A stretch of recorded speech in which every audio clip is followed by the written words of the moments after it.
Yeah. What is going on, everybody? As you can see, it is just Crumbs at the moment. We don't have a bee this evening, but that is all right. We are a greased up, oiled jazz wizard's mom at this point. We know all the things you need and want and love. So we're going to just kind of keep on trucking this along. Tonight, we've actually got Mechaducky joining us. I don't know if any of you have actually been following their account. If you're not, you should give them a little follow. They also go by Disc One as well. They're a collector and customizer and creator, so they're going to hop in. We're going to kind of talk a bunch about indie soft vinyl. I'm probably going to put Meki on the spot and ask them a bajillion things that I could just look up on Google. But why look it up on Google when you can converse with some buddies?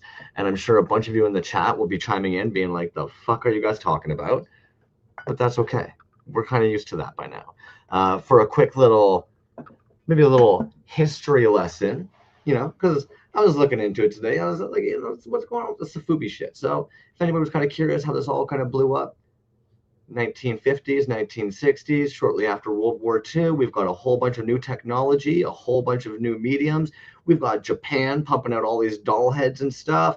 They perfect this craft called Safubi, and then they teach this soft vinyl over to China, who's able to just fucking pump it out in large volumes. And then we see it kind of come back into the scene around the 90s in a nice little indie punk bootleggy kind of style with, of course, Koss and some of the other homies, Bounty Hunter, that we're going to talk about tonight. And that's when all of a sudden we see it just kind of spiraling out of control. 2014. I'm sure most of you remember seeing fucking Funko Pop releasing all those fake Safubi pieces up. So yeah, we're going to get into all of that and that shift into this beautiful indie world we know of. We're also going to pull Kagekitoys in this evening, and Kageki, being an absolute pro, decided last minute last night when I reached out to them that they were absolutely okay with coming in. They're going to give us a quick little rundown on that 2-up show that Cave Dweller and them are doing tomorrow evening. And that's going to kind of be the show. We'll show off a couple little pieces. You guys know how we do this. So at the moment, I can see Mechaducky's just got a blank chair there. See, look, what a fucking goon. But we'll wait till they're ready to go, and then we'll pull them in there. They've also got a little workstation. They're going to give us a little breakdown on some of the things that they do, some of the mediums they use, some of the tools they use, some of the work that they've done. It's going to be a blast of an evening. That being said, to the homies that have decided to show up so far, Grayskull Toys, Abaddon 40, Micah, what is going on? Ashley K. Alvarado, oh hey, Bliss Receptor, good evening. Jazz Wizzy, what is up? All right, Mechaducky, I know you can hear me, but you're on that offstage section. I'm going to pull you in here, my dude, and we're going to get kind of talking. Oh, hello. Now, the only mic that's working for you is your MDPE mic, so I'll keep that one up. But check this out. We're gonna do this. Watch. I think I can we can just turn off your screen. It's okay. Mechaducky, while I'm playing around with this, why don't you introduce yourself to the homies on the chat there and give them a little rundown of who you are? Sure. My name is Mechaducky. I'm mostly a collector. Occasionally, I do some of the art stuff. I'm trying to focus more on doing the art stuff, but I've been a collector for about, I want to say more than 5 years. Previously, I've been into the Gunpla hobby, and Gunpla is Gundam model kits. When I started that, I started learning, hey, there's a little bit you can do beyond just, doing the out-of-box builds, which is just making just a plastic snap model kit, setting it on your desk and being like, yeah, stickers, fine. I started learning like, hey, it's nice to paint here and there. Let's see, where it takes us. Let's see what we could learn from the hobby and all these other people in there. And then from there, it kind of snowballed into something bigger, into the whole, how would you say, the indie collective scene. And, it just took me on a wild ride from Gunpla to just all around Sofubi to bootleg to just generally anything designer toy. I'm obviously curious, man, because you made it seem almost like it was a very simple and obvious transition, but not many of the people that we talked to started with like Gundam model kits and snap kits. I'll be honest. How was that kind of the first thing that your eye went towards when you were looking at making things? I mean, it started in high school. It started, you know, in my early years, I was exposed to like Super Sentai, like Power Ranger stuff, kind of like Gundam in the background. And I remember seeing like a little Zaku, like one of these guys back here, like a green one. And this was around freshman, sophomore year. I'm like, I distinctly remember that in my childhood. I might have seen that for a split second, but let me buy this toy. Let me see what's up with it. And then, I start building model kit after model kit, and then I actually get actually volunteer for Bandai, well, their distribution for Bandai. And then I actually worked for them for quite some time. And I was like, I was taking it seriously because before then I actually entered into a few competitions, won the state finals for them like twice. And I was like, all right, this hobby is a little expensive. I'm gonna see if I could find some blanks of anything that could kind of like, save me a few dollars here and there. And I'm like, all right, I'll paint this, I'll paint that. All right, well, how about another one? And it just got worse from there because I started collecting designer toys that way, and I'm just like, oh shit. So I transitioned away from Gundam model kits to like designer toys like from there on because I was just like, all right, you know what? I'll get good at painting these designer toys because their surfaces are much more flat. Some of them are a little interesting. It challenges my perspective here and there, and it challenges like how I apply paints. Like I definitely had trouble having paint stick, and I'm like, okay, I'll do all this, come back to Gunpla, and just settle from there. But that didn't happen. Fair, man. Had you done much painting in school or anything prior to actually touching and doing some of these like customs or anything? Actually, no. Honestly, I think it was just all myself. I during school though, I did take photography, and I actually managed to like at the very end of my I would say tenure, because it was like a after school program and you got paid for it. Like I ended up actually helping like teach other kids how to like take photography, develop film, and I was like, how would you say, like not an intern, but like I would call it associate manager of just like teaching. So I was there like helping out my teacher, like teach these kids all the stuff I knew, teach them like the rule of thirds and how to arrange a photo, how to develop film, put it on the little thing right there, all that camera stuff. All that camera stuff. Do you find that's actually helped you at all when you're doing stuff like posting up your own work at all, man? Like I'm looking at Oh yeah, absolutely. Yeah, it's definitely helped a lot. Uh, I'm a little bit more creative when it comes to taking photos. I wouldn't say more so than more people, but I put a lot of like thought and time into like a composition. And honestly, like when I was messing around with the old Canon photos, I mean Canon photos, the Canon cameras, I was like in love with like the depth of field you get from like, just moving the aperture here and there and messing with the shutter speed and just the light exposure. And I'm just like, you know what? I'm just gonna learn what I can from this and just apply it to whatever. it makes sense now to me why you've been so oh, what's the right word? When I've come to you trying to figure out why I can't get a certain shot on something, you've known exactly what the fuck's going on before, and you've told me, and I'm like, whatever, fuck it. but now it makes sense, man. I see Kajiki's down there in the bottom there. You're cool if I pull them in. They give us a little rundown about their show real quick. What's going on tomorrow? Absolutely, yeah, yeah. Kajiki, you all good, man? Beauty, what is going on, dude? How are you? What's up, buddy? How you been? Been good. Appreciate you hopping in like this, especially last minute with everything going on for you. Oh, no problem. Appreciate you having me on, letting me talk a little. Sorry, I'm in the middle of trying to fucking straighten up my workbench after a week of hell. A week of hell, yeah, fair. Now, trying to get some shit ready for this show. You mentioned you have your piece all done and ready. You're just gotta take some pictures of it still, eh? Yeah. I actually have I have 6 pieces, so yeah. 6 pieces, man. Yeah, no, I keep doing this shit to myself, man. Hey, it's part of the game, right? It keeps you busy, I suppose. Fuck, man. Well, I'm gonna give you the full screen here for a second, give you the floor, and give everybody a rundown of what's happening tomorrow night, if that's cool. Oh, hang on a second. Yeah. Yeah, by all means, man. What's going on? Hey there. Hi. Oh, hey. Yeah, we got 2 up coming up. 2 up coming up. 2 Up tomorrow night, 7 p.m. Eastern. We're going live on Instagram with 2 Up. Let me gotta pull my there we go. All right, we got quite a lineup. We got 45 artists going on tomorrow. 2 Up Thursday, May 14th at 7 p.m.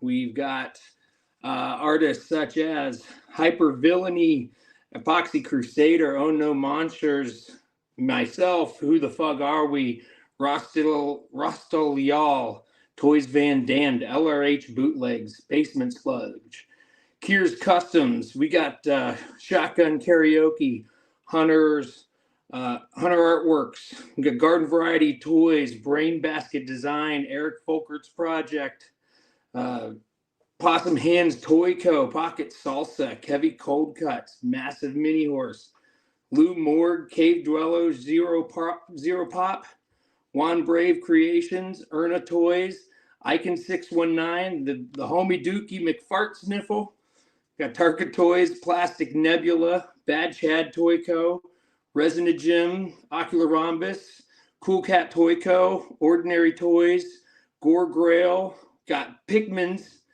Benerator, Jevaho, Dungeon Sweeper, Attempts Were Made, Folklore Industries, Super Terrible Toys, Space Punk Toys, Kilo Flow, and then an extra special Jonathan Queen, aka Graveyard Shift Toys, coming through. It's gonna be a good time. It's gonna be a good time. For classic video game themed, what that means is, there's classic video games is up to the artist. There's so many that I feel like fit. I mean, even at this point, I think Minecraft is like 20 some odd years old. So, what's a classic video game to you? So, and then tomorrow night during the show, we're gonna have a real big announcement, me and Cave. So that should be fun. Announce the next show coming up, and do the whole thing. Tomorrow's gonna be a video game journey. Video game journey. It's funny you mentioned vintage is definitely a matter of perception or perspective, because at this point, isn't Halo like 20 years old? Yeah, exactly. Well, it's like, and that counts to me. When we did the first one, we didn't want to just be like, oh, it's only 8-bit or only this. It's like, right, because then like a kid like Grant, like Cool Cat Toy Co., you know what I mean? Like, he didn't grow up playing the same video game. I grew up playing Atari, he didn't grow up. So his classic video games are different than mine. So very didn't valid. want to like force anybody's hands. And one thing I like about the video game theme is damn near every IP has been made into a video game at some point. So yeah, the sky's the limit, I loved your piece from last year. The Echo the Dolphin was great. That was fantastic. You guys throw on a fun show. I think that's why you end up with so many people. Did you guys? Yeah, we like to have fun with it. The chat group is fun. A lot of jokes. Shrek just never stops getting talked about, and with or without fake name in the mix. He's usually the first perpetrator, but everybody else picks up the slack if he's not there. So that's perfect, man.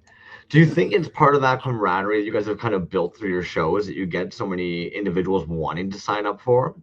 Yeah, we definitely have like a core group of guys or artists that always want to come back, and every show we get a few new ones.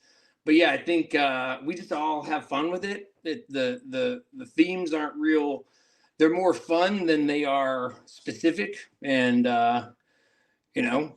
we all enjoy it. And every single show, I am just so overwhelmed and surprised by the amount of work everybody puts in. They're goofy themes half the time, and it's like, oh, let's have some fun, and people really show up on these things, and it never ceases to amaze me. So even that Toronto great show scene, and what was that? That Toronto show, somebody was actually looking at the Shrek pieces Von Fake had on their table, man. Like, you just never know what's going to actually speak to people when you do it. And he might not have ever made that if it wasn't for that fucking Shrek show, dude. Exactly. Yeah, at AR, because me and Cave actually got to table together at Assembly Required this past year, and a couple guys were very eager to show us their Shrek show pieces. Basement Sludge had a bunch of his pieces from our shows at his booth, and it was cool to see him in person, because I'd seen him, like I love that when you've seen a piece, like you've seen it online or on Instagram, and you thought it was cool then, and then you get to see it in person. Like, man, it's even cooler in person. Like the photos don't do any of our stuff justice. They never do, man. Definitely seeing everything in person is great. So I love that we got a solid group of guys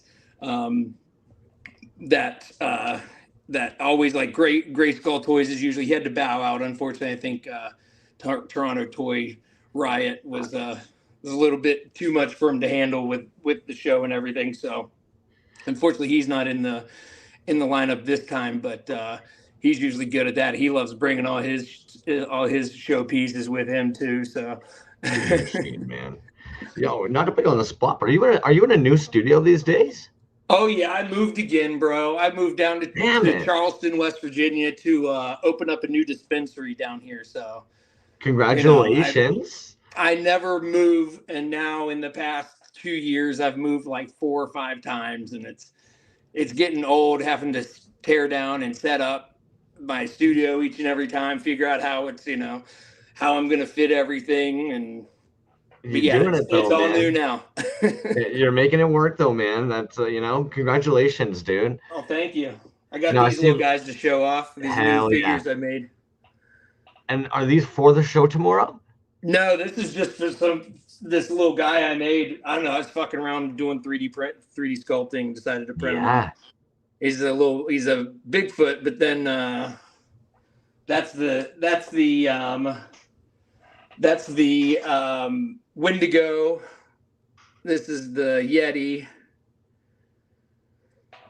Man, those paint apps are gorgeous on those. Got a Beast Man paint colorway. And I got a Skeletor colorway. So just something fun. I don't know. I think about selling them. Throwing a show, making 6 pieces, moving.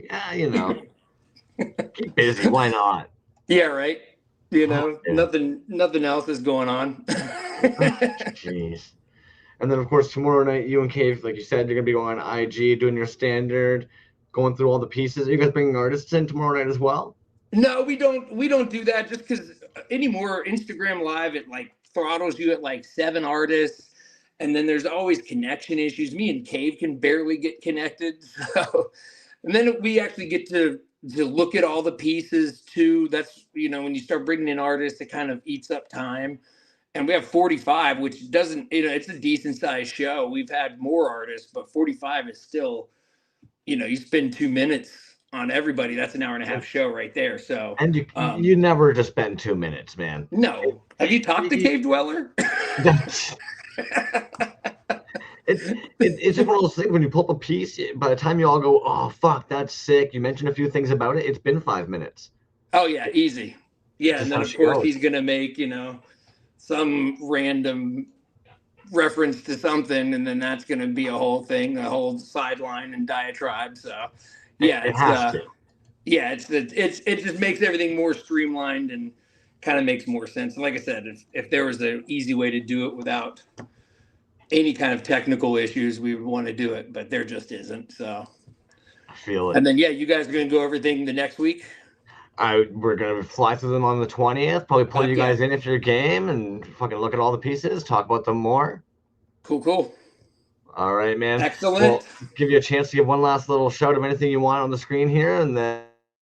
Just follow the hashtag Cage and Cave toy shows, and 2UP art show to see everything, and artist lists and everything will be. I'll hit up everybody with that. So 2UP tomorrow. Tune in. It'll be a good time. You're not gonna miss it. Alrighty, and with that, the old Kagekitoys is off the screen there. We're going to pull Mechaducky back in here, and we'll get going on with the rest of the evening for you guys. I don't know why the fuck I'm solo mode here. There we go. You guys are always What's up, stuck dude? with my big old mugly mug. Oh, what's up, dude? Damn, man. I like those online shows. What do you think about them, man? Oh, dude, they're the thing about online shows I like a lot is a unity. You would think that it would be harder to organize all these people, especially like have them all like different places and just try to like put them all together like some sort of collage and stuff. But honestly, it works. It works really well. Like you pull people from like all over the world, somehow get like a whole what's the word? I would say consistent. Like you just get a consistent theme going. You have everyone on the same page, and it just feels like just everyone's all like unified and all. I'm not trying to use like buzzwords and stuff, but No, what I'm no. trying to say is what I'm trying to say is it just feels like everyone gets the message, everyone gets to participate. It feels like there's less pressure because when you throw all like a bunch of pieces in the same venue and stuff, it's kind of like I really hope someone looks at mine and all that stuff. And when you throw it up online, you kind of like dismiss that because it's there for people to see.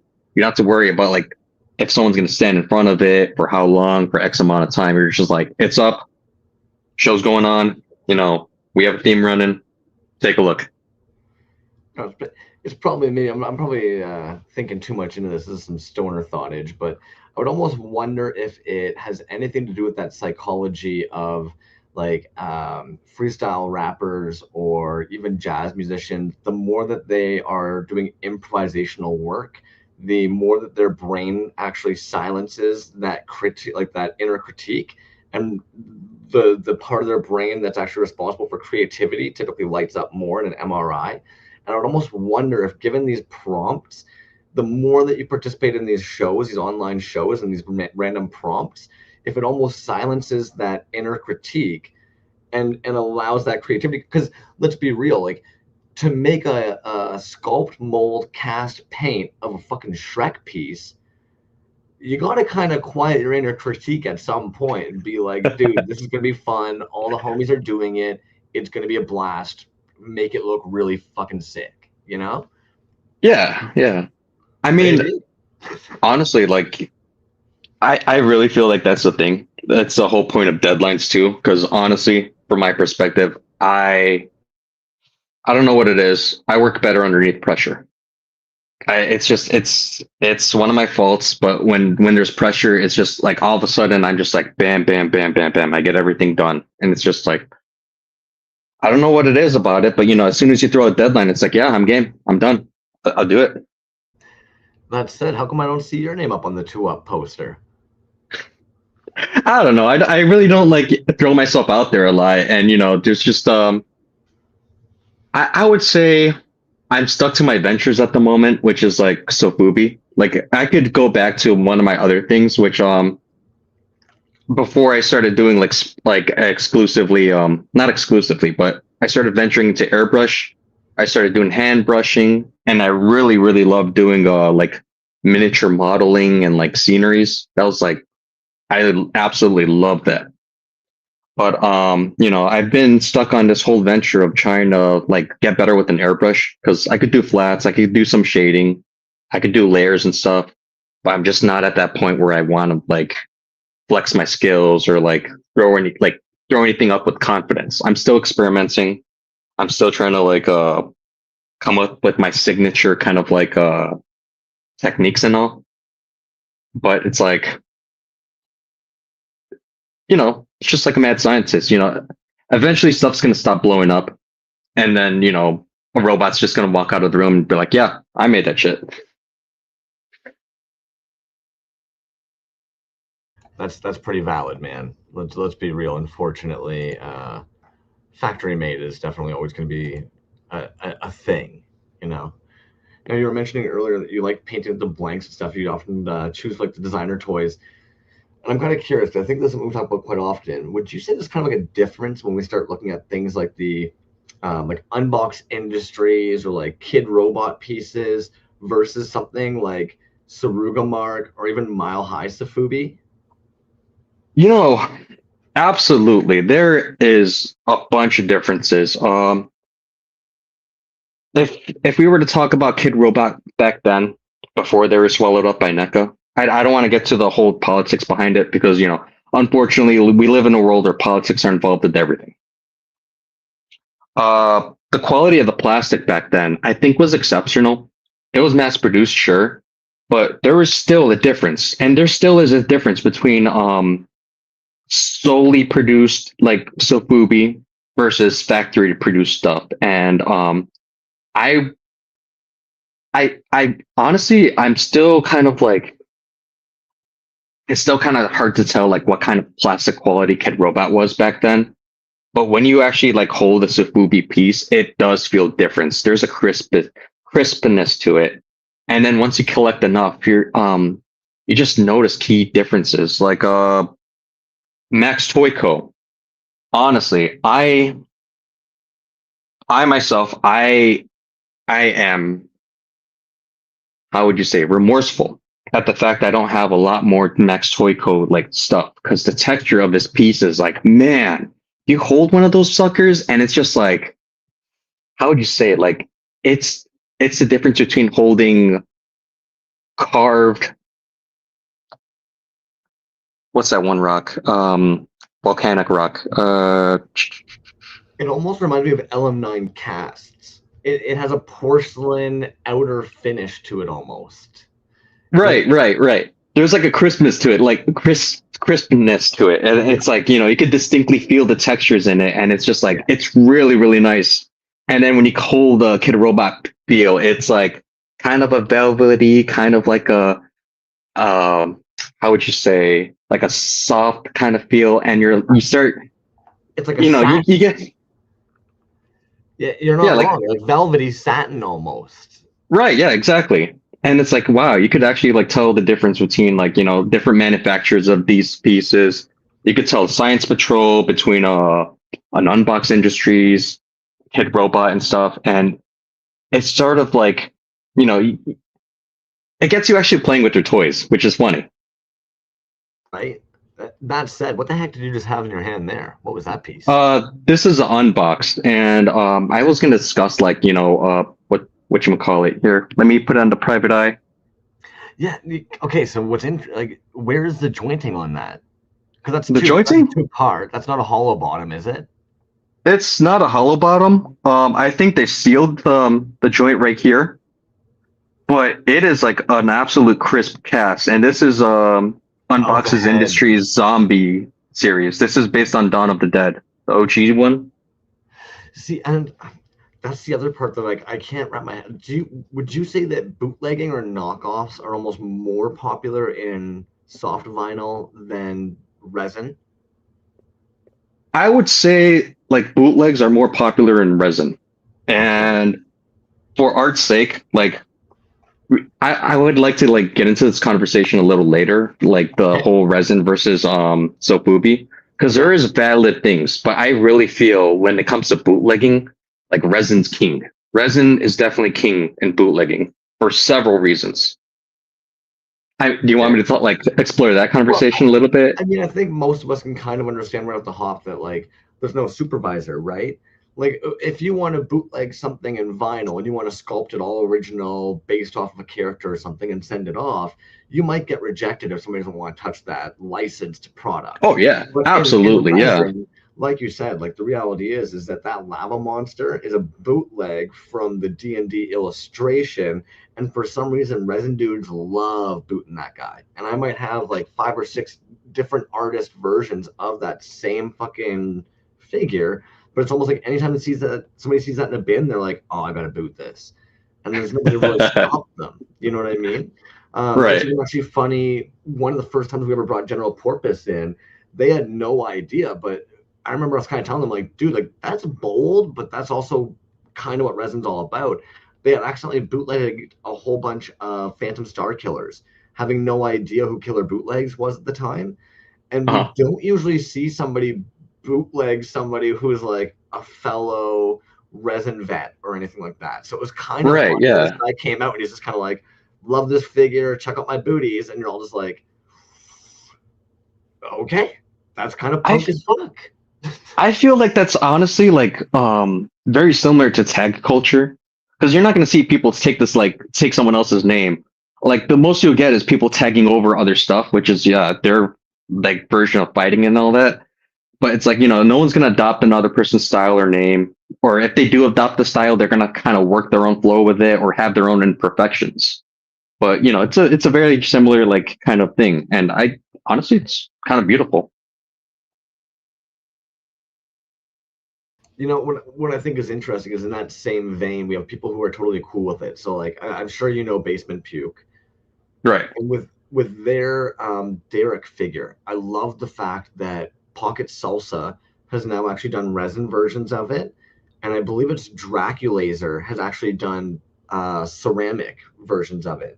So Oh wow. now, like, if somebody loves Derek, they can actually have like a ceramic made by somebody, a vinyl made by somebody, and the resin made by somebody. Not to mention all the versions that were painted on the blanks also that you could get too, right? So from a collecting standpoint, like it's kind of neat to collect them all, so to speak. Right. Yeah. I mean, that's what I like. That's what I admire about it, because you just explore the field. You find a sculpt that you really like, and then you build a theme if you want. You can explore that theme. You can explore the artist. You can explore, what made that bootleg in the first place. What were the components to make that kind of like kit bash, and just go from there. Honestly, it's like an open field. It's a open world video game, I guess, or some shit. That's and I'm kind of curious. You might have already mentioned what was the first indie toy you grabbed, whether it be like resin or vinyl, anything like that.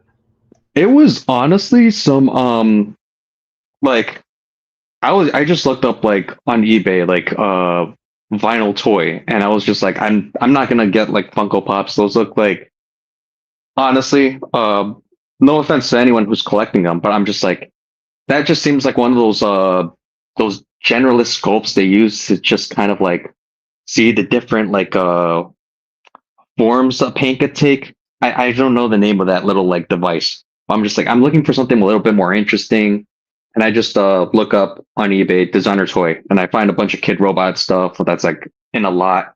I'm like, well, that bomb one looks pretty interesting. Let me get that.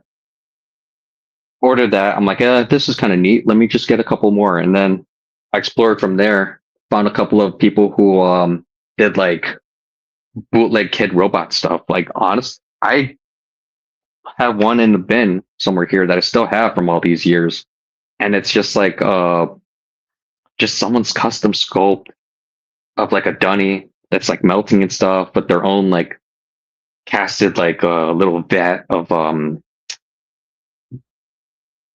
little drum, like a little yeah, just one of those drums, and it's just like leaking out of there and stuff. It's a pretty cool piece, but like, man, that thing's old, and you could tell from the wear and the way it was produced. It's like, it was their first foray in resin, and you could kind of like go from there and like, wow, all right, there's a little history to it. You kind of dissect it and see how they went. I kind of forgot all about dunnies, to be honest with you, man. Yeah, yeah. Jeez, that was a craze and a half at one point. When the fuck did those come out? Long ago, man. Like, I got those around late high school. That was around like 2012-ish. Yeah, 2004 looks like. Jeez, man. See, and that's what I find kind of interesting is that we noticed even the one day Jacko 5, Mr. Jacko 5. It's like Camelot Commander was producing vinyl back in 2005 under a different name, and we had no idea till we had Dove on the one night, and Dove mentioned the fact that he was like, I think I know that person. We made vinyl like through them or whatever, and yells over to his buddy, and sure enough, yep. And we're just like, what the fuck, man? So I feel like even indie vinyl has kind of done a dip where there was like a period that was very popular in the early 2000s, kind of disappeared a little bit, and then we're now seeing almost like a big resurgence of it now. Yeah, yeah. Like, I guess it's accessibility, and honestly, there's a whole thing about it. Like, do you keep up with like anime conventions and stuff, or just like markets and like artist markets in general? I try with the artist markets, but like, and honestly, toy collecting is kind of the same way. Like, there's some great pieces made by Kid Robot and stuff, but I kind of try to avoid those ones that have bloomed already. So even like locally, if I had to pick between like Comic-Con, Fan Expo, or going to like a couple Toronto shows or random local arts markets, I'd rather try and hit those anytime. Well, yeah, absolutely. But what I'm saying is, it's like when it comes to what's it called? Commercial What's the toys? word? No. Geez, what's the word? The artist markets. When it comes down to that, it's like they produce their own stuff. Over the years, they started like finding their own people to like make their clothing, make their merchandise and stuff, and they started outsourcing to places to get their actual product, like shirts, bags, and all this interesting stuff. And over the years, they've been getting more complex, like things like you started seeing like maybe 5 years ago, they started getting the acrylic keychains. Like that was a newfangled thing. They started doing shaker chains. What I'm saying is that, like, eventually they found factories that are like, oh, they could actually pull my toys. Yeah. And there's been a rise of like indie toys like that because people started like reaching out to other companies and reaching out to people who pull soft vinyl. There's just been a growth. Yeah, you're not wrong in that one. And honestly, I would even say that the gatekeeping behind factories seems to have kind of disappeared a little bit as well. Right. Yeah. And I would even say what's interesting is now we're seeing, okay, so would you consider this surgence we're seeing now in Western pulled soft vinyl, would you consider that part of the Sofubi realm, or does it kind of fall under the same as like faux fubi and mexafubi products? Right. I'm sorry, rephrase that. Yeah. So like, for instance, we've got makers like, oh my goodness, Sarugamark obviously pulling their own in their like garage style. You've got individuals like, why is it eluding me right now? Fucking, I keep on wanting to say Last Resort, but it's not Last Resort. It's the dude who just did like all those sharks and stuff.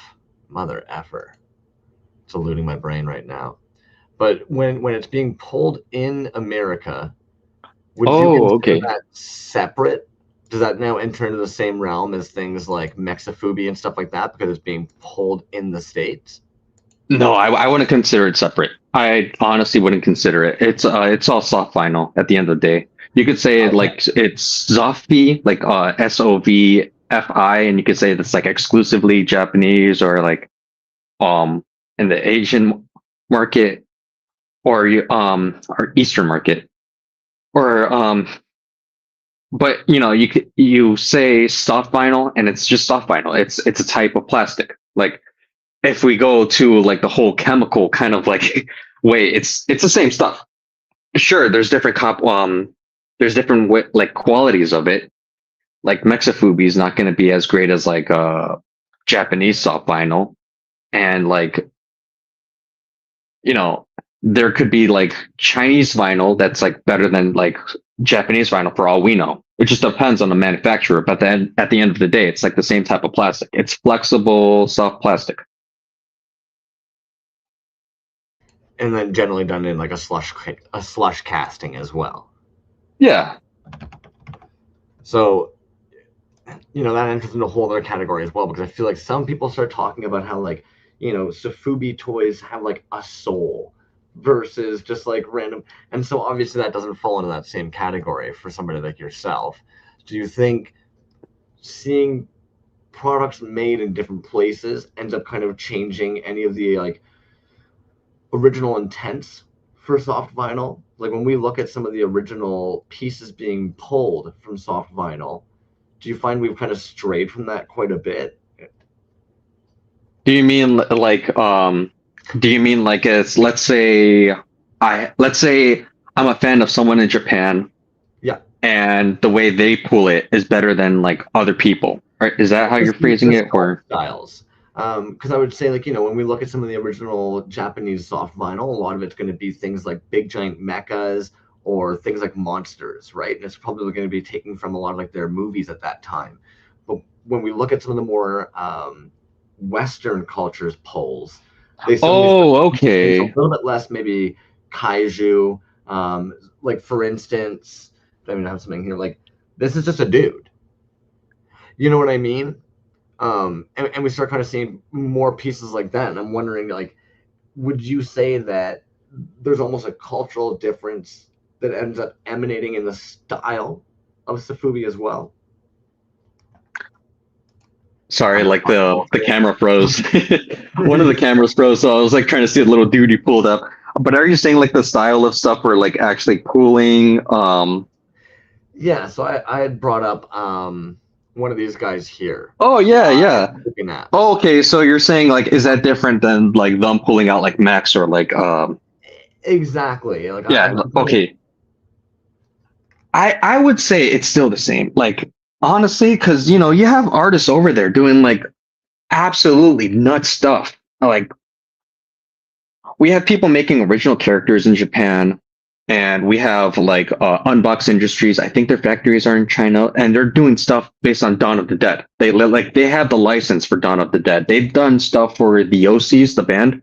Like they've done their mascot. They've the one that made me laugh, and I made a joke. If someone does this joke, I'm gonna laugh even more.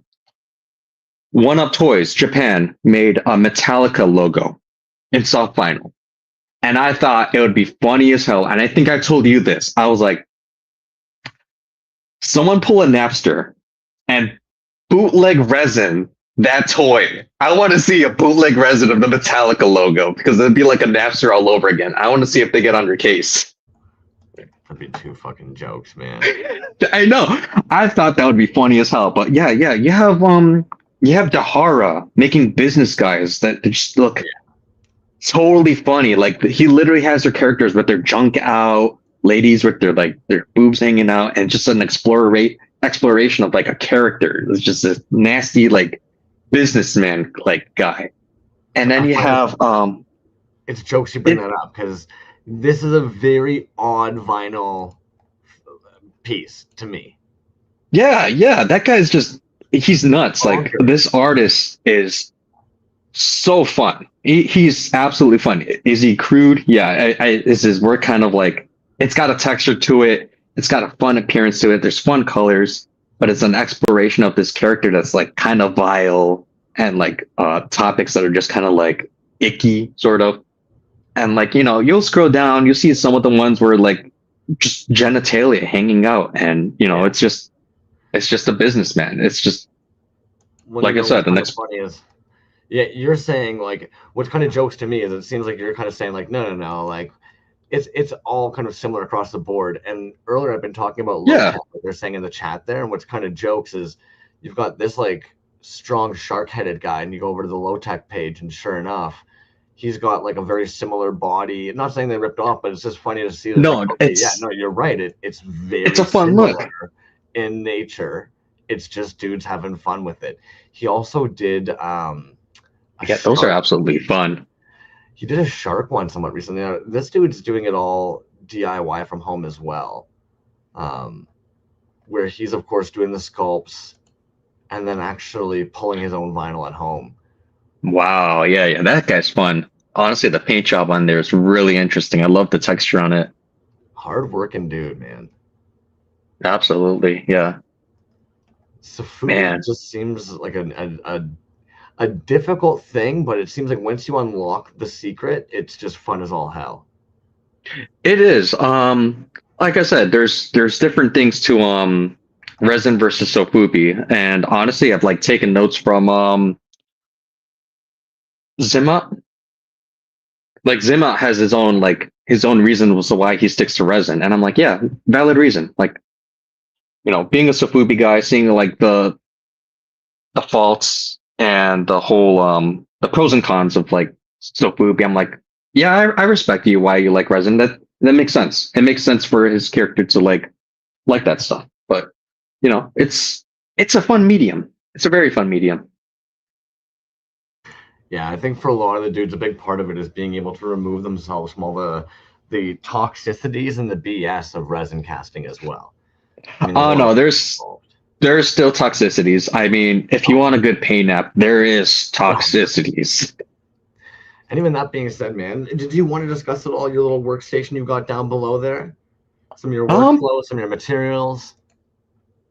Are you interested in the scenery stuff or the Sofubi stuff? blow us away. I'm pretty sure a lot of people know Warhammer, and a lot of people are familiar with like just table games and stuff, so they know enough about sceneries. So I'm not going to bore people with that. So Phobia. Side tangent. Like sometimes I felt like if I delved into just chemical handling, I could have had a career in just like wearing a hazmat suit and stuff if I really dug my heels in and shit. But I didn't. Because when it comes to like PPE, when it comes to like protective equipment and stuff, like I really, really paid attention to like keeping myself safe when it came to like handling soft vinyl, like paints, like vinyl paints. Really volatile stuff. You breathe it in, you get what do you call it? Prickly fingers, you get nerve damage at the ends of your fingers. It's stuff you do not want. So when it came to painting, like I honestly went through all the facts, reading like, all right, what kind of gloves do you need? How do you clean your equipment? What kind of mask do you need? And honestly, like I found myself at a point when I wanted to paint Gundam that I already invested in a paintbrush. I mean, an airbrush. I already invested in all this equipment to clean an airbrush. And I'm just like, all right, what's a little more investments? And I'm just like, okay, get a mask, get these filters, these pink ones, full face. Some people use the front, like just the bottom part, but honestly, like having dealt with dull coat, like Mr. Hobby dull coat flying in my eyes before, I'm just like, nah, I'm not gonna do that. This is your best friend here. You read the little pamphlet it comes with on how to test it, and honestly, like I'm jokes here. Last year was a year where like I had a nice clean shave for the most amount of time in like a year in my life because of the amount of times I was painting. Because you want to make sure you got a good seal. Like I have to shave underneath here, and then when I test this thing on, I literally have to put it on and then do the whole check. Hold these things, breathe in, like feel the mask, like suck in, and all that other junk that pamphlet tells you. Because again, I've worked in a freezer before. You don't want nerve damage. That shit sucks. This stuff right here, you don't want to be huffing this in. And when your toys are drying, you don't want that anywhere in the house. Like you want a good workshop, which unfortunately, living in Chicago and having a garage that's just full of junk, I have to depend on the weather. I have to paint outside, and I have to have stuff air dry outside because of there's a word for it. VOCs. Like VOCs. That's absolutely the word I was looking for. But there was another word that was like off gassing, but VOCs was the word I was looking for. You don't want to deal with those volatile compounds. And if you smell thinner paint, that's an absolute bad sign just to get away. When it came to handling that too, doing the research, I had to go through 3 different brands of gloves to find what I was looking for. Like I had to find these latex gloves, which were way more expensive than the one I thought was like was perfect. Like if I stuck with the other brand, I would have been like, all right, I have so many gloves and stuff. But then it's like, no, you're nerfed. You only get 50. Twice the price, but these will keep you safe. What do you like so much about those ones, or what properties about those makes them so much better, if I may? I mistakenly thought I could use like a nitrile mix, and I unfortunately found out while I was cleaning the airbrush with like vinyl thinner that it slowly but surely like breaks apart the glove. These thought about that, the chemical reaction. I know, it's scary. Yeah, that's fucking jokes, man. And I got paranoid, and it's that one it's a placebo effect. I'm like, are my hands tingly because I made contact with it, or are my hands tingly just because of the fact that I double gloved? And it's just like I got nervous and all that stuff. And I was just like, I just got to be safe. But yeah, I learned. You got to use the latex gloves. Got to be really careful. You can't switch them too often. And it's just a whole process of learning how much you could paint with how many gloves you have, how safely you could do it outside, having like a tent setup, like because they make outdoor setups for like these those collapsible tents. Just like how quickly you could put that up, how quickly can you take that down, but before the sun goes down, you know, depending on the weather, how nice is it? Like some of us aren't fortunate to have like a little workshop in like the garage, which unfortunately I think it was like a week or two ago. Somebody was mentioning they used a grow tent. They ordered a grow tent off Amazon, and that's what they were using for their paint studio. They put a little tiny desk in there. And I was oh like, my gosh, yeah, that's actually that pretty is a smart. good idea. Yeah. For $400, you've got a little tent and put a light in there, and it's like vent that right out to the window. All right, smart. And yeah, absolutely. Because I saw one for $1,000. I'd have to like take notes on that because I was like, the grand one, I'll probably save up for that. But I'm just like, Windy City, that shit's gonna get blown away. Yeah, no, strap that shit. Like I might as well find a place that has a nice garage and just set up shop there. Just put it in the kitchen. Your parents won't mind. Yeah, just visiting my parents and just just be like, hey, VOCs are a problem. There it is, man. Honestly, I'm a dick that way. I wasn't even thinking when fucking Von Fake Name came to stay with me. He was sitting on the couch just trying to like unwind for a second. I'm over there to start pouring fucking resin, start seal coating a bunch of shit. Then dawns on me, I'm like, oh yeah, sorry, man. Like nothing I'm doing is actually important. Neither one of us has a mask on. My bad. Oh my god. Enjoy. Come to Crumbs. I'll get you. Oh my gosh. And I'll give you fucking toxicity poisoning. Come on. Yeah. Man, it's nuts, but it's all about being safe. Like I have one of those like full body paint suits. It's a disposable one, but it's like I'm not dumping paint on myself and stuff, and it's just for the VOCs. So I let it hang to dry and all that. But yeah, it's just a matter of like transporting all my stuff. Luckily, I have an airbrush that has like a nice little handle to it. It speeds up relatively quickly. And as far as I know, it doesn't like capture a lot of moisture, which is great. Like it's honestly, it's a good workhorse and it was pretty cheap. Hey, once you get a system going, especially if you don't have like a garage and you know how to work outside, it's a breeze. It's just all about, consistency and just playing it safe. And one of those things, I had an example here. I don't know where the hell I put it. Is experimenting, and I should experiment with putting stuff in order. But basically, I had a bottle of Tamiya tool cleaner, and I found out that stuff is actually strong enough to clean an airbrush. Is it a volatile liquid? Yeah, but is it slightly less dangerous than a vinyl thinner?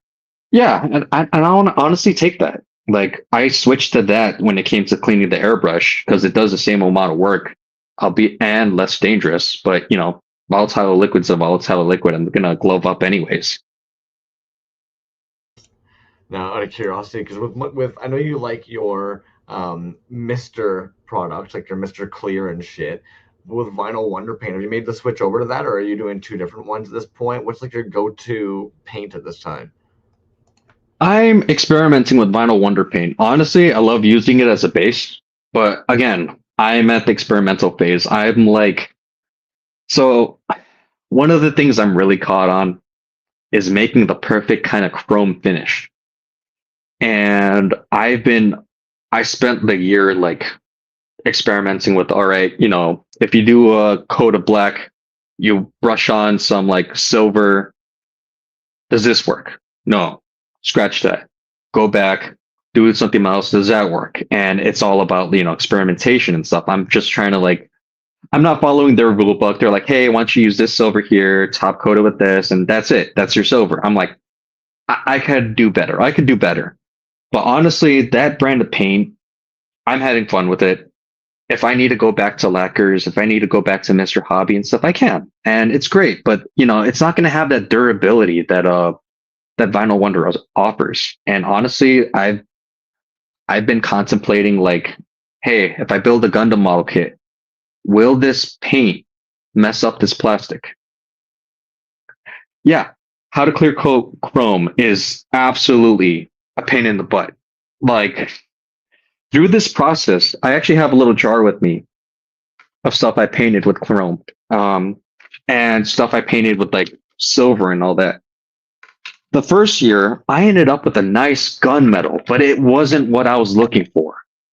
It was a nice, it's a nice gunmetal. I honestly know how to make it from like right off the bat, but is it what I need? No. But yeah, let me see if you could pull up the private eye. Is it like a nice finish? I keep thinking that you're leaning over for a second to charge it under a glow light, and then I remember that no, you've got your second camera set up for this exact purpose. Sorry, man. So this is just like a black, and then I use the method. Yeah, this is on vinyl, and this is a black paint, and I use the method to kind of get that like that little shine on there and stuff.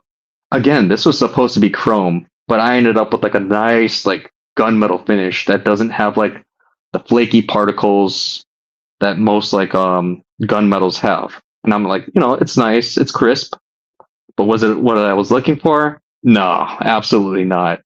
But I'm like, I could save this knowledge, write it down. If I need to replicate it, I have the notes. And that's part of what I'm doing, just experimenting with like airbrush paints. Well, I mean, that was in that jar tussling around. It doesn't look like it actually took any hits. Yeah. And like I tried getting a steel finish and I actually did quite a good job, but like I've had a few like hiccups here and there. Like this guy has like a blemish from me not cleaning the part properly. And I have to like I either have to go back and paint this thing again or try to find some way to work around this. But this guy was supposed to be like a nice clean finish. Unfortunately, like, it just got that little blemish that's just totally irritating to me. Well, of course. But I got a nice steel finish out of it. Like yeah. I wasn't trying to do chrome. I was trying to do a steel. And I'm just like, this progress. Now, from that, what would you use now when cleaning out pieces before jumping into painting them? So, unfortunately, I'd have to use the Vinyl Wonder thinner to clean them. You go in with a brush, you go in with the Tupperware, you have all your parts in there, and you pour some of that thinner onto that brush and kind of like give it a nice clean before you paint it. Let it dry for a little bit. And then, you put it up on one of these guys. Let me see if I can pull this. Put it up on one of these, ready to paint. And yeah, you just hope it sticks. These guys, unfortunately, I thought I cleaned them properly, but paint was coming right off. So I don't know what happened there. So I had to start the process of like masking it again because I wanted this part underneath a certain color. So yeah, is that the Tamiya tape? Yeah. This is a secret weapon. I love this stuff, man. This is hobby person crack. Oh, I got a little tape right over here that I can bring up. But yeah, this brand of tape is absolutely like crack to hobbyist. Yeah, like it is so good to mask with. Yeah, I didn't realize that it came in. I've only got it the once. I didn't have it in that nice little dispenser tearaway thing. Mine was just a spool, but I like that. Well, I got like 3 different sizes, and then I have the big one. Jeez, man. It's really good stuff. Like honestly, I swear by it. Like that's one of my favorite secret weapons. It's not supposed to be a secret weapon. Back when I checked, it was really, really cheap. And it does hell of a good job masking. Honestly, one of my favorite tools. Fuck, man.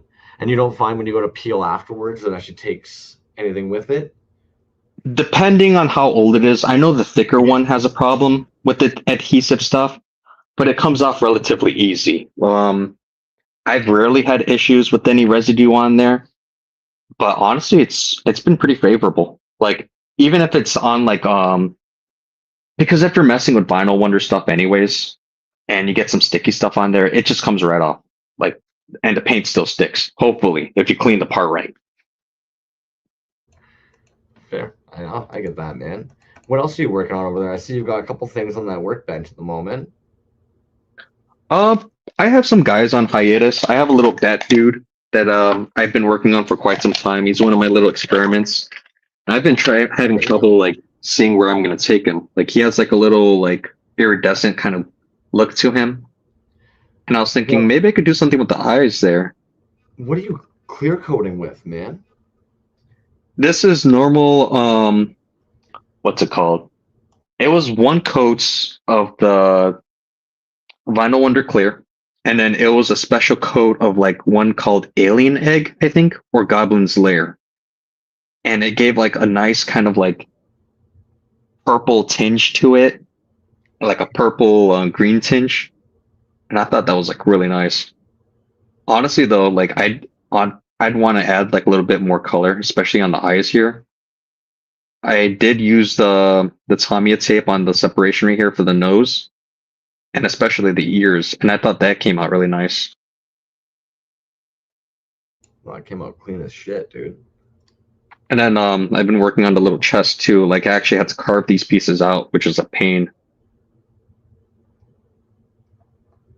Did you just use like an X-Acto Dremel? I had to use a Dremel because I've had bad experiences using just an X-Acto, and I learned that like firsthand. No joke. Yeah, you have to. It's like a rule in resin. You have to donate some blood to the resin gods. Oh yeah, I have like permanent scars from that. Like, let me see if it pulls up right here. That thing went in deep. Right here. Yeah. And then I have some deep cuts on my fingers. Fun times, man. Yeah, absolute fun times. Between like Citadels and the Mr. Hobby and the vinyl Wonder Paint, what would you say is so far some of your favorite to work with? Durability, Vinyl Wonder. Scenery.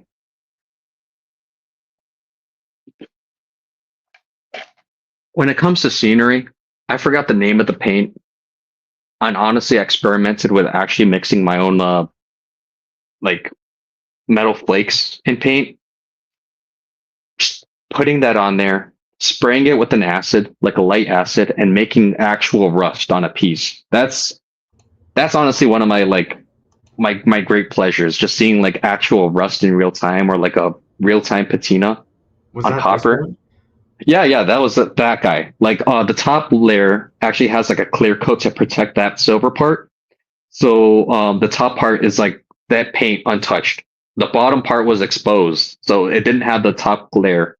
I sprayed an acid on top, and it actually started getting like a rust. That's one of my favorites. I have a fish too. The fish is on there, where it was a copper-based paint. So it actually has like actual copper on there. Same acid kind of like deal where you spray on an acid and it gets that like actual patina in there. Which is like that was one of my favorites. No, but absolutely, man. The trade-off is like the durability of the paint, which is unfortunate. But you know, that was one of my things too. It's like if I figure out how to paint like a good copper with Vinyl Wonder, and then go back, use my technique, kind of blend it in there, and do the patina again, that'd be golden. Like honestly, that'd just be a combo. You know, good durable paint, and then for the small details, have like an actual patina in there instead of like faking it. Because honestly, when it comes to the hobby, a lot of people could like do a really really good patina, but there's just something more real about actually having the real shit in there. If that makes sense. It does. Admittedly, the electric plated pieces by Zymet Co. is kind of that same thing. There's just even a temperature difference between that and cold casting. When you're talking about the scenery pieces, like, are you talking about more kind of like these guys here, man? Do you have that? Yeah, like that guy has nice texture in it, but when it comes to real scenery, the one I like the most is that blue one. That guy on top. Yeah, there's like a nice close-up picture that I took with like my really shitty old phone. Did that one have it? Like it was like I might be in the roll here. Yeah, check it there, because I remember I took a nice photo and I actually got the top of the little lake there, and that was like one of my favorite things about the scenery work I did. Try to see if it has like a black background. Or is that it? That was it. Oh man, I don't think. You Oh, might it's have, not there, you might but have had yours. oh no, you're gonna be scrolling down for days. Don't do That's don't just do it. I was that. like, if you put it on your collection page, it'll be buried in here. Yeah, and I my old phone is dead. Like the screen doesn't even turn on, so I can't bring it up. Did you find living so close? And we were kind of talking about this earlier today, so you knew I was going to kind of bug you about it. But does living so close to Toy de Jour end up making you want to buy more, or influencing how often you're purchasing indie toys? Uh, Honestly, it's Toy de Jour. I would feel like their store. They it's a fun it's a fun thought process when I go there because I go in there expecting like retro toys and stuff. I get that. I get the old Transformers. I get the stuff I grow up with. I take my friends there, and they're having a blast through like blast in the past. But then it's like, how do I say it? It's like going to Disney World and then being like, Crumbs, what are you doing here? You look off to the corner and you see like some of your homeboys having their stuff on like a special shelf. Like I know they had the stuff from the He-Man show. I forgot the name of the character. I'm not too good with He-Man. That was the Faker show. The Baker show. And I'm like, wait, I know who made that. And I'm like, wait, I know who made that one. And I'm just like, hold on one second. And I see some of their other indie stuff, and I'm like connecting the dots and all that. And it's just like, seeing your friends while you're on vacation, and you're like, hey, what are you doing here, dog? Or like, you're just grocery shopping and you happen to come across them. That's what it feels like when you just visiting Toy de Jour. It's fun, especially with their some of their shows, like the Nugget ones. Like I see some of the guys, and I'm just like, man, it's nice to have it home. It really makes a difference. When are we gonna have some of your stuff in there? I need a deadline. You need it. There it is. There's the issue. Yeah. I need a deadline. I need a theme I can work with, and we'll see what happens. Maybe I'll do a scenery thing, or if they get lucky, maybe I'll do a soft final thing. If I feel confident enough with the paint job. Fair, yeah. No, and I'm gonna bug you about it again because I'm very curious. What the heck you got going on with that like Heisenberg looking weirdo under? Oh, this guy, Maynard. Is that a vinyl or resin? This is Unbox Industries zombie. This is the Hare Krishna zombie from Dawn of the Dead. And I remember when I was looking for this guy, because I thought like, the whole aspect of this guy kind of being a zombie was funny to begin with. Someone in the comments, when I was like watching old footage and stuff of like the movie, they're like, hey, that looks like the lead singer from Tool. And dude, I was laughing so hard at that. I'm like, you know what? I'm just either gonna paint this guy or buy a duplicate and paint it to look like the motherfucker from Tool. So that's my plan with them. So that's the plan with him, man. There it is. Yeah. Fair enough. Do you find sometimes when you're trying to grab pieces that your desire to customize it ends up impacting what kind of pieces you're grabbing? That's a whole conflicting thing with like collector versus painter and stuff. Like sometimes I see stuff and I'm like, that would look really excellent with a certain paint job. But then other times it's just the whole, hey, I like that character. Let me just get 5 of those. And I found myself guilty of that with like just Soundwave recently from Transformers. Like I don't know anything about Transformers. I just grabbed a couple of little tiny guys for my nephew. And it was a kind of like, hey, this is for you. But if you pull Soundwave, you think about your uncle. Now you're secretly in love with. That makes sense why you asked me the other day about fucking Transformers. Yeah, I was being goofy and stuff because he has some duplicates. I'm like, I got to send you something. If you have a favor, I'll just toss it in there. I'm just like, all right, he doesn't like them. Speaking of multiples. Yeah, that's honestly one of my favorite sculpts. Fuck, man. Now, was Science Patrol one of like the first dudes you ended up stumbling upon? Is that in part why you have so many of his work and like their work so much, or is it just is what it is? You guys clicked. Science Patrol is honestly like a really cool dude.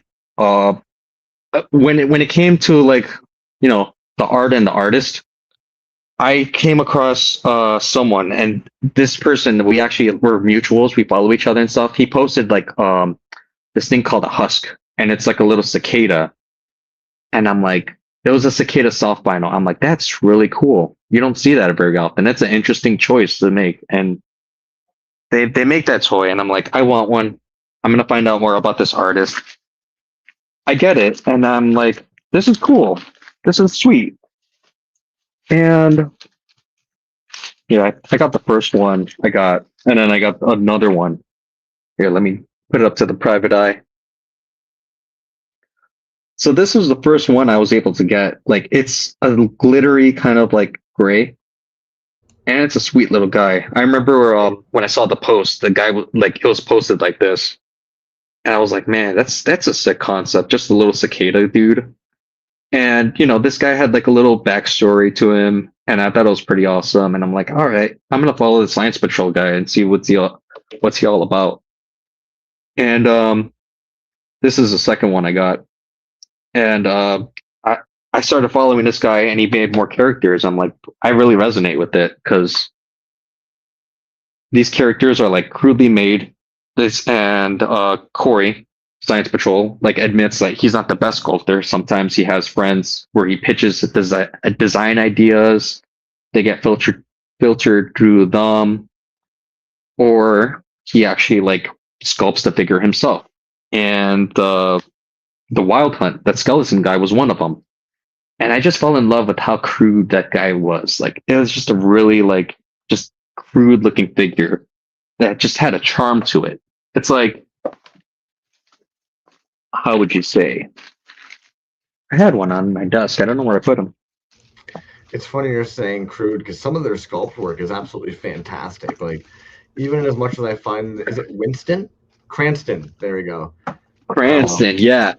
Like it's comical, but he's adored by all, man. Like, good luck. Yeah, that's Cranston. That dude's nuts. Like, I remember when he came out with that one, there was a whole wait list. There was like drops and everything. And Corey, absolute sweetheart, would try to meet the demand because he did not want his whole thing with when it comes to releasing toys is he doesn't want people paying eBay prices. He doesn't want secondary market prices for his work. Like, yeah, he'll try to meet that. Like, I'm a sucker, and I was actually watching one of these, maybe it was both, earlier today, and they were talking about that fact that they'll actually look out and find when their pieces go online, and then try and actually make sure they can get a run in of that figure at that time, and try and offer it at a not marked up price. So that way, in their brain, they're like, well, obviously, if somebody's able to sell this for twice as much as I normally would, there's a demand right now for it. So let's see if I can hit that demand for them. So I thought that was definitely like a very sick thing to try and monitor and do, because a lot of Sofubi is about that exclusivity and trying to build sometimes false exclusivity. So the idea that this person's actually trying to meet that demand is wild. It's also, I was couldn't help but notice today too, man, like what a difference in their sculpt style recently, going with that very like this standardized body, so to speak, or appendages. right, yeah. I think that's like based on a show, I think. I'm not too familiar with that. But he does all sorts of stuff. He does licensed stuff. He does his own line of characters. Like, if you scroll back up to the you'll see like a gold hand. Oh yeah, you just passed it. Underneath the little succubus girl. That one right there. That's Kojima. That's from Death Stranding. That's a license he was able to get for like just a single show. Right. And like, that's a grail piece. I need one of those. But that's like, he does stuff with like 1-day licenses, because we could get into a whole topic about temporary licenses, which is a whole nother thing in itself. But it's projects like that. He's worked with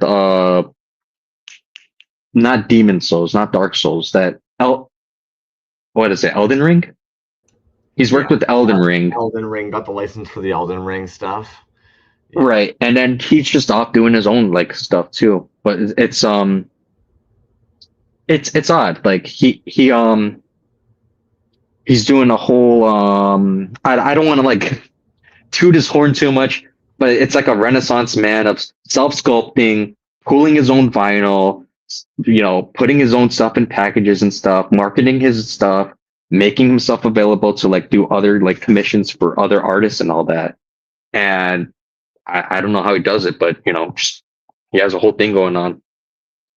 I respect him for it, but like when it comes to his self-made sculpts, like I said, they're a little crude because he doesn't have that whole, because he has a team where he has someone do wax work. Like that one is Waxworth. Like he made the concept, he filtered the concept through like a 2D artist to kind of have like a reference sheet, and then someone took that reference sheet and kind of made a 3D sculpt of the vision he made, which is why like it came out so crisply and it came out like way different than his other stuff because he filtered it through like other people that would do like tenfolds of time like the kind of quality work he would do. But then, like I said, you go back to the Wild Hunt, and that's like all him.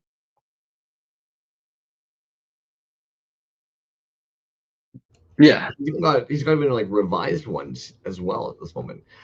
Yeah, those guys are actually bigger. If I'm not mistaken, is Blitzkrieg Canadian? I think I ended up stumbling upon that today. No, it must be in the UK. For some reason, I thought Kagekitoys might actually be a CAD homie, and I had that moment of like, what the fuck? But I don't everywhere, man. Yeah. At this point, what would you say is probably like one of your favorite pieces you've got in your collection? Let's see some of the goods you got in that bin.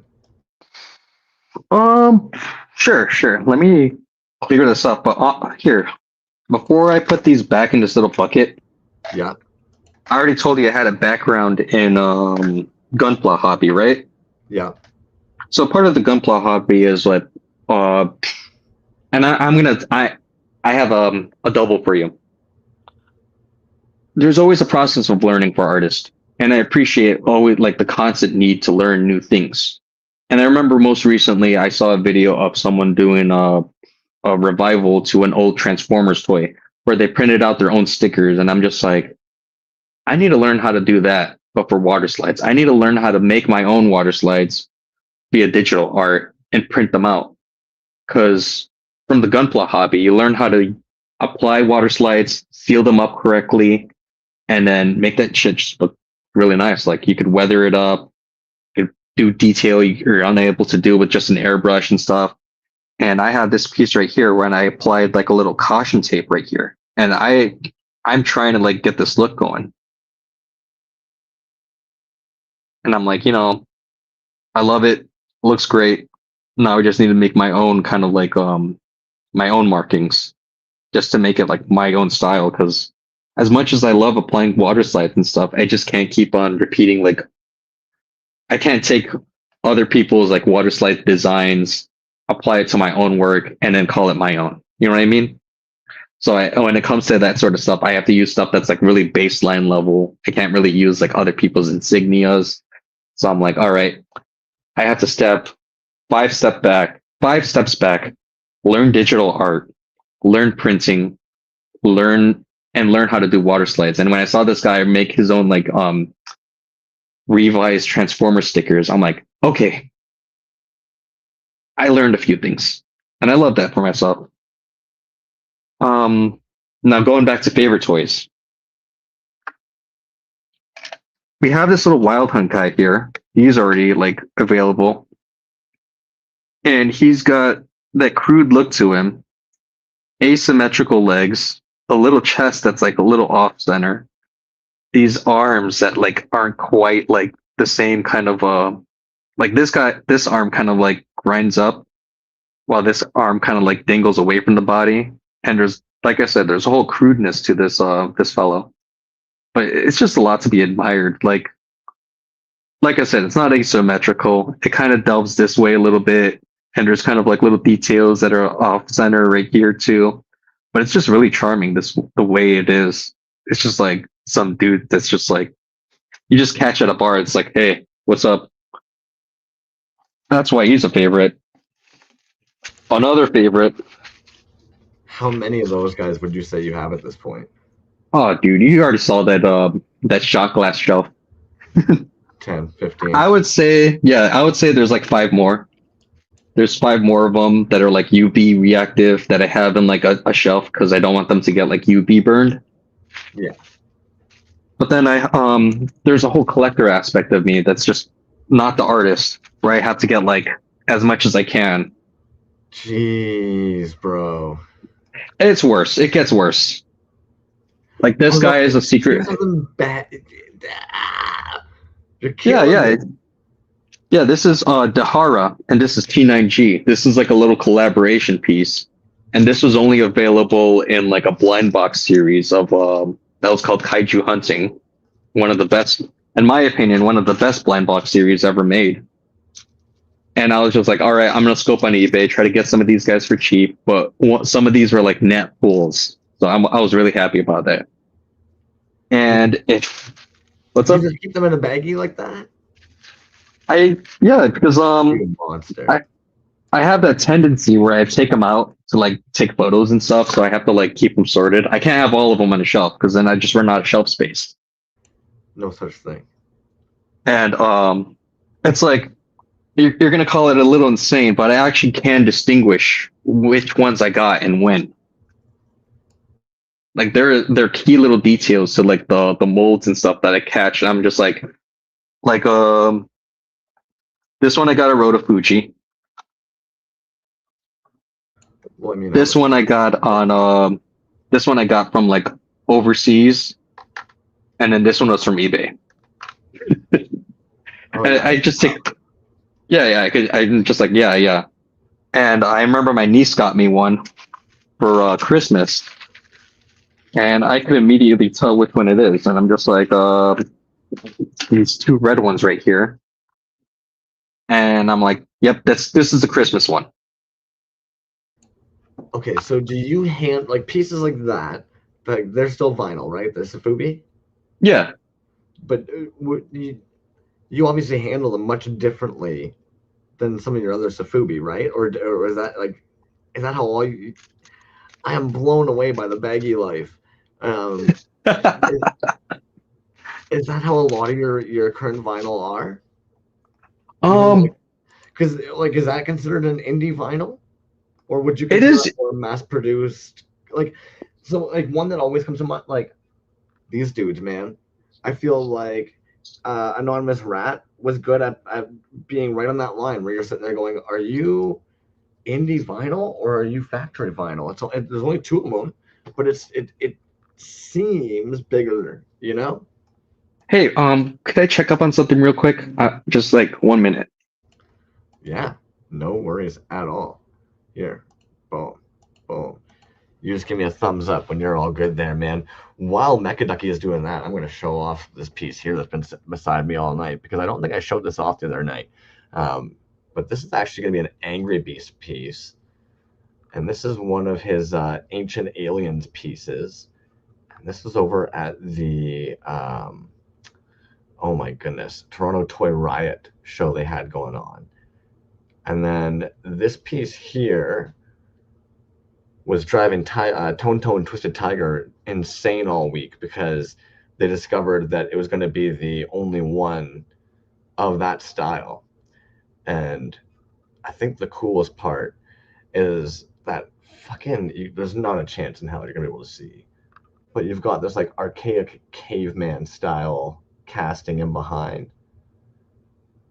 And then, of course, that alien head just freaking plops right on top of there. Angry Beast, I don't know why I have such a hard on for their work, Folklore. Everything they make seems to just tickle me. Welcome back. You're on mute, dude.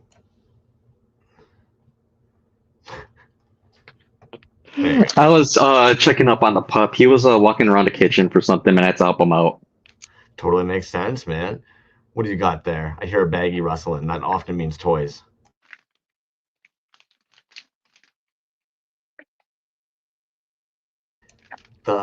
Dude, I'm trying to think of who makes that freaking ugly.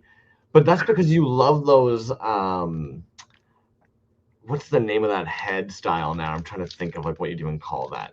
I know that's not quite the Easter Island egg heads, but those are so stupid.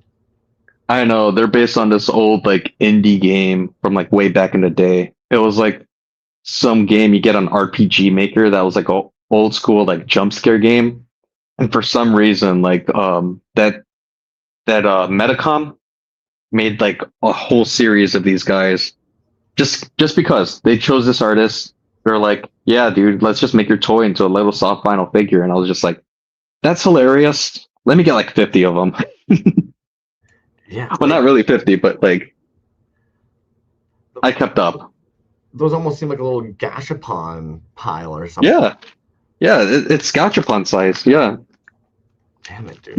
That's what that series is called. It's like vinyl artist gotcha. Oh, the VAG series. Yeah, yeah. There it is. But that's when you're like when you pointed out the whole bag thing, I was like, yeah, let me pull out the bag of these guys because they're absolutely hilarious. And I ask again, do you keep most of your random vinyl in bags like that? I try to keep them color coordinated, and I know how you were like, yeah, do you handle them like that? And I'm like, some of them, yeah. Some of them they have a durable paint job to them, and it's really difficult to paint stuff.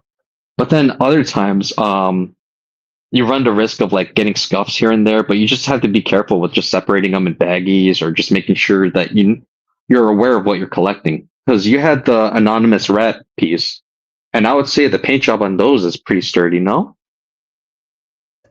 It is, but everything is until it isn't. So you're like fearful of that?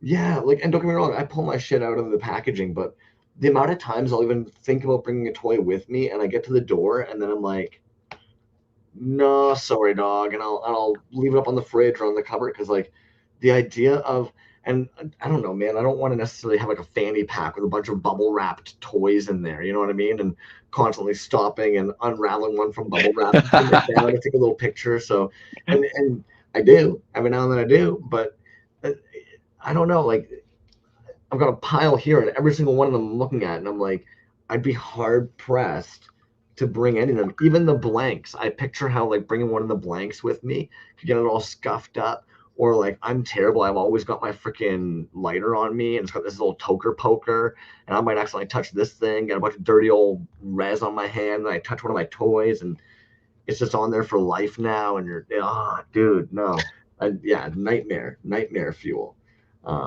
And you know what? I'm looking at this one, and I've got to bring it up because even though Neil Ewing, this might be one of the strangest soft vinyl toys to date that I've seen come in the scene. I love that little couch, man. Yeah, that thing's great. Yeah, and there's a really good story behind this one too. If you guys are a Neil Ewing fan and you head on over to their page, I'm sure you'll be able to catch that. They were on an interview with Toys on Tap probably about a year ago now. But yeah, big old family history story behind the couch pieces. And then, dude, Mexican vinyl, like I'm sure we've all seen like hundreds of these everywhere. But like even this, like I think about how it's made and shit, and I'm like, that's if I made a toy and it came back like this, I wouldn't have a complaint. I mean, I feel you. I feel like how you're fearful with stuff, and that's gonna go to one of my other points with certain artists. Like you have to know the art you're dealing with.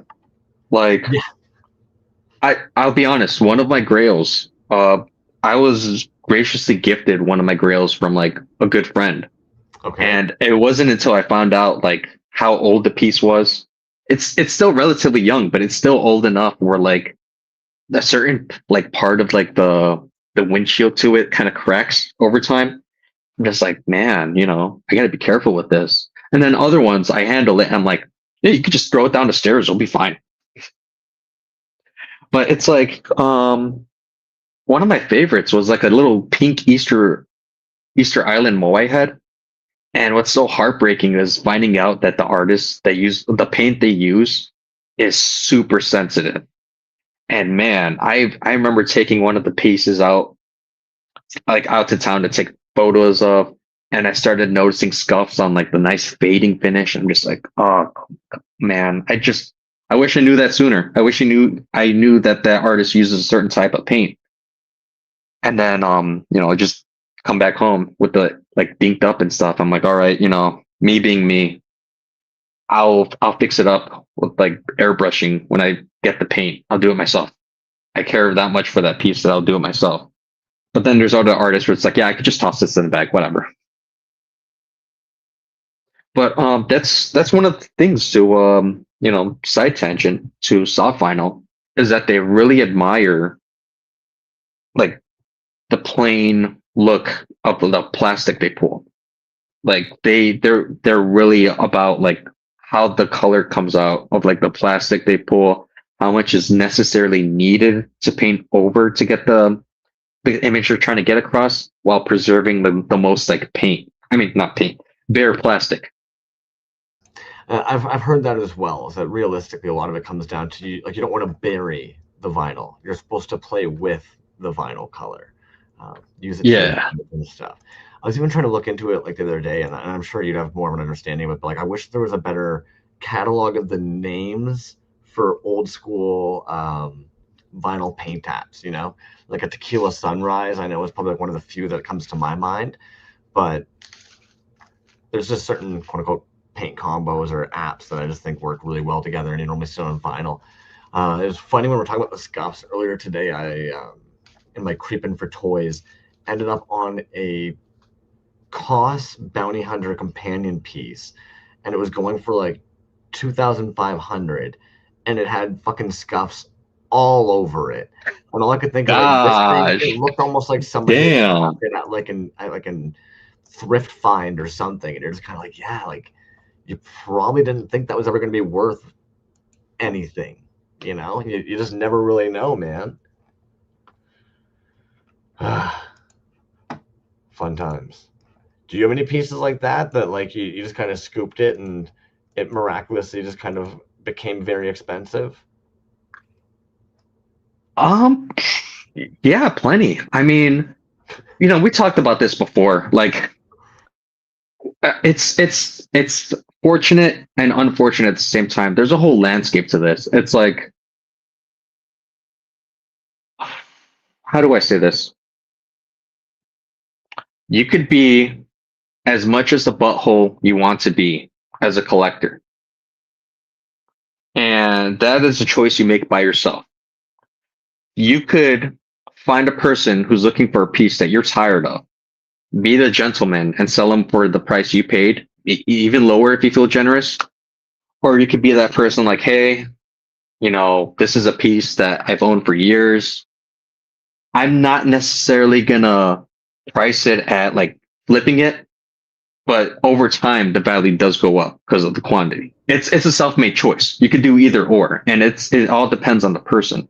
Well, it's funny for me that because I've got that Instinct toy piece sitting right beside me. Exactly. Yeah, and I brought up a piece for jokes. I brought up a piece from Vinyl Hunting's, but Kaiju Hunting Series 2.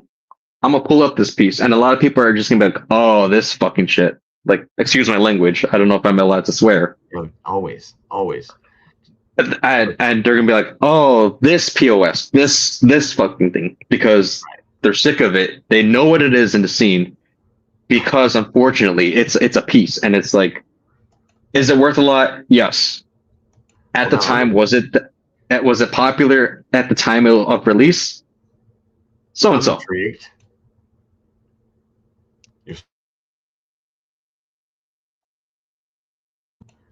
Okay, fair enough. See now, and would that have been part of like an initial release of that? Because I think most of us only actually recognize that head on the plushes.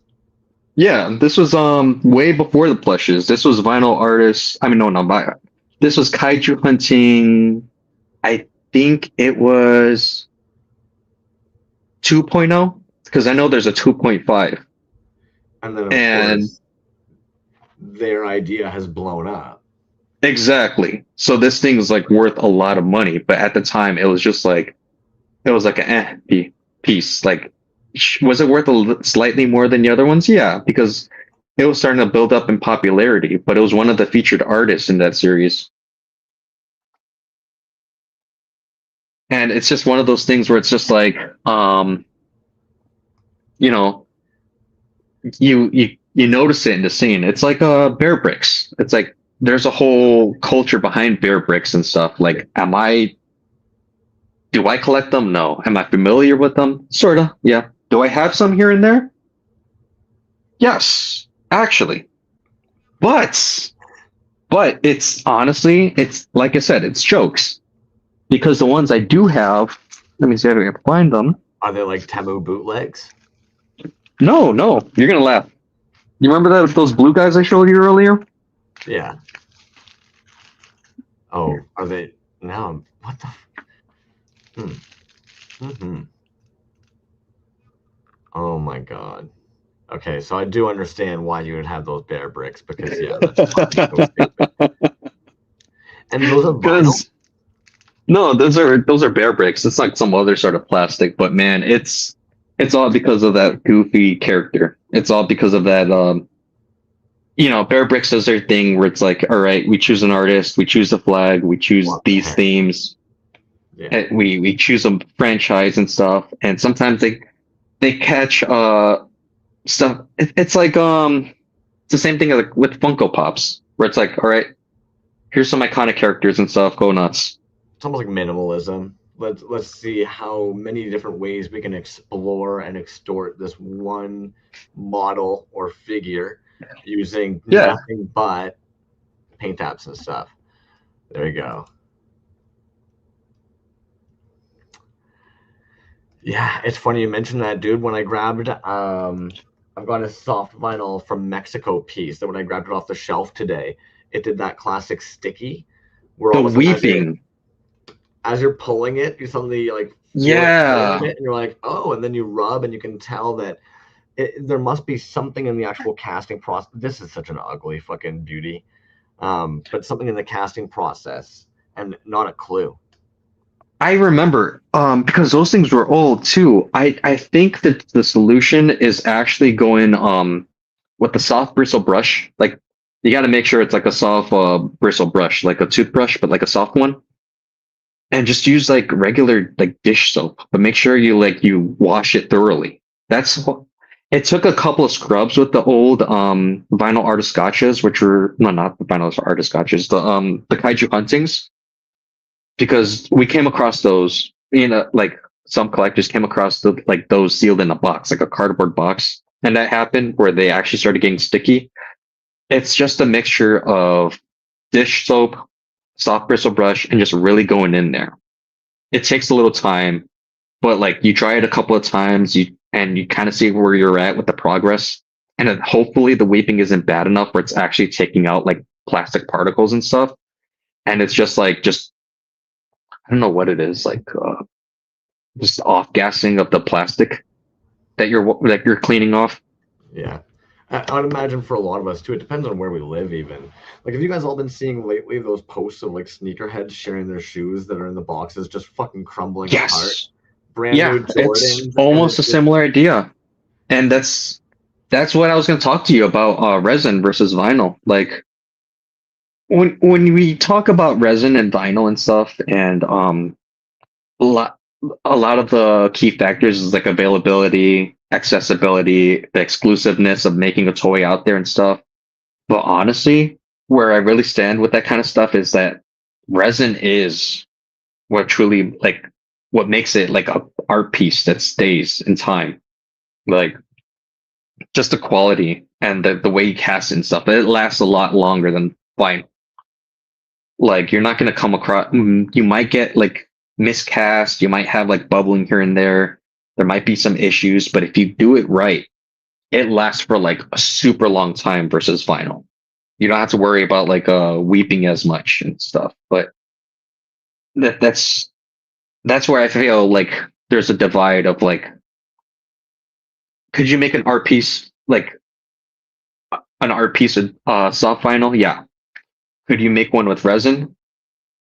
Yes, but it's gonna feel more like a permanent piece because it's like more rigid and more statue-like. Like sure you can have joints on it, but like the whole casting method makes it feel like it's like a concrete statue that's gonna last through time. I mean, arguments can be made for both, right? Like, I think the thing that's always intriguing to me about soft vinyl is anytime somebody pays to get one of those molds made, it's like their brain thinks that just like when companies make their toy, right? Like Kenner was never sitting there being like, "Uh-oh, someone's gonna fucking bootleg our figures and make a bunch of fucking Uze figures and Taiwanese figures, etc."